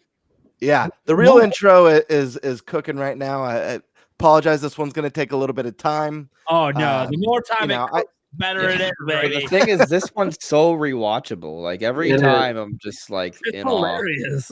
Yeah, But the ads are thank going you, to go guys. nowhere, guys. As long as we sell that particular merch, I'll just randomly drop it in the show. It's just, Yeah, so good. and It's a And I good do have a intermission thing. Maybe it is a good intermission as well if we need to step away for whatever reason. Bathroom breaks. Bathroom breaks, etc. for those 4-hour But- podcasts. It's every week. It's every week. Anyways, There you But go. yeah, that's me. I'm trying to hit 2K. Yeah. Appreciate anyone who checks out the channel and supports. I'd love to hit it by the time Switch 2 launches. And I've got videos planned. I've been busy working on this new intro, so my content's a little bit slow. But anyways, once that's done, I'll be cooking this year with Switch 2. fuck yeah. There we go. Can't wait. Thunderstash. Yep, you find me on YouTube at Thunderstash Gaming and Twitter Thunderstash_YT and then Thunderstash Gaming everywhere else. As far as what I'm working on, so much right now. Assassin's Creed Shadows, working on wrapping that up for review, and that'll be a fun one since we all know that's coming to Switch 2. Just a matter of when, not if, since it's already been rated. Rating. Yep. Got that. I got a portable projector that I'm going to be reviewing that looks really cool and that I will most likely be bringing with me when I go for the Switch 2 launch. Midnight launch, probably- baby. Yeah, I'll probably bring it and throw up Shit on the Mario building, Kart and baby. Smash. Fuck Yep. yeah. Should be fun. I have so many more videos. I literally I have a list of everything I'm working on. I have Claire Obscure Expedition 33. I Hell yeah. just need time to play it. Right. Just download it today. Fuck yeah. Yeah, there's a lot. There's a lot to do in order to be ready for Switch 2. That's how it goes. Yeah. You guys know me and Eric, right? We're basically the tag team for Nintendo Prime and the Clips channel for Eric over there. The reason I'm not letting Eric say anything is, motherfuckers, you're going to see me on this channel literally in probably 5-6 hours. We're going to be right back streaming right here at Nintendo Prime live from GameStop, getting our pre-orders in. Really before the pre-orders, obviously. Yeah, we're going to have an actual semi-professional setup, not just from my phone, mostly because I don't have a second phone right now. But hey, it leads to a better quality stream for you guys. It's going to be first time running a stream off the new laptop, too, which is a good test for when we're out in PAX. We haven't done that yet. I moved all my stream layouts over. Should be good. Might be a few hiccups I got to fix early in the stream, but it's whatever. We're good. It wouldn't be a Nintendo Prime stream without some sort of tech difficulty, so... I mean, I'm going to try to sort it out before we go live. I don't fucking know. Yeah, you're right. So only so much I can test. All right. Thank you guys so much for being here. That is the Nintenbyte Podcast, episode 16. And happy pre-orders, everyone. Good luck. Later. Good luck. Good luck.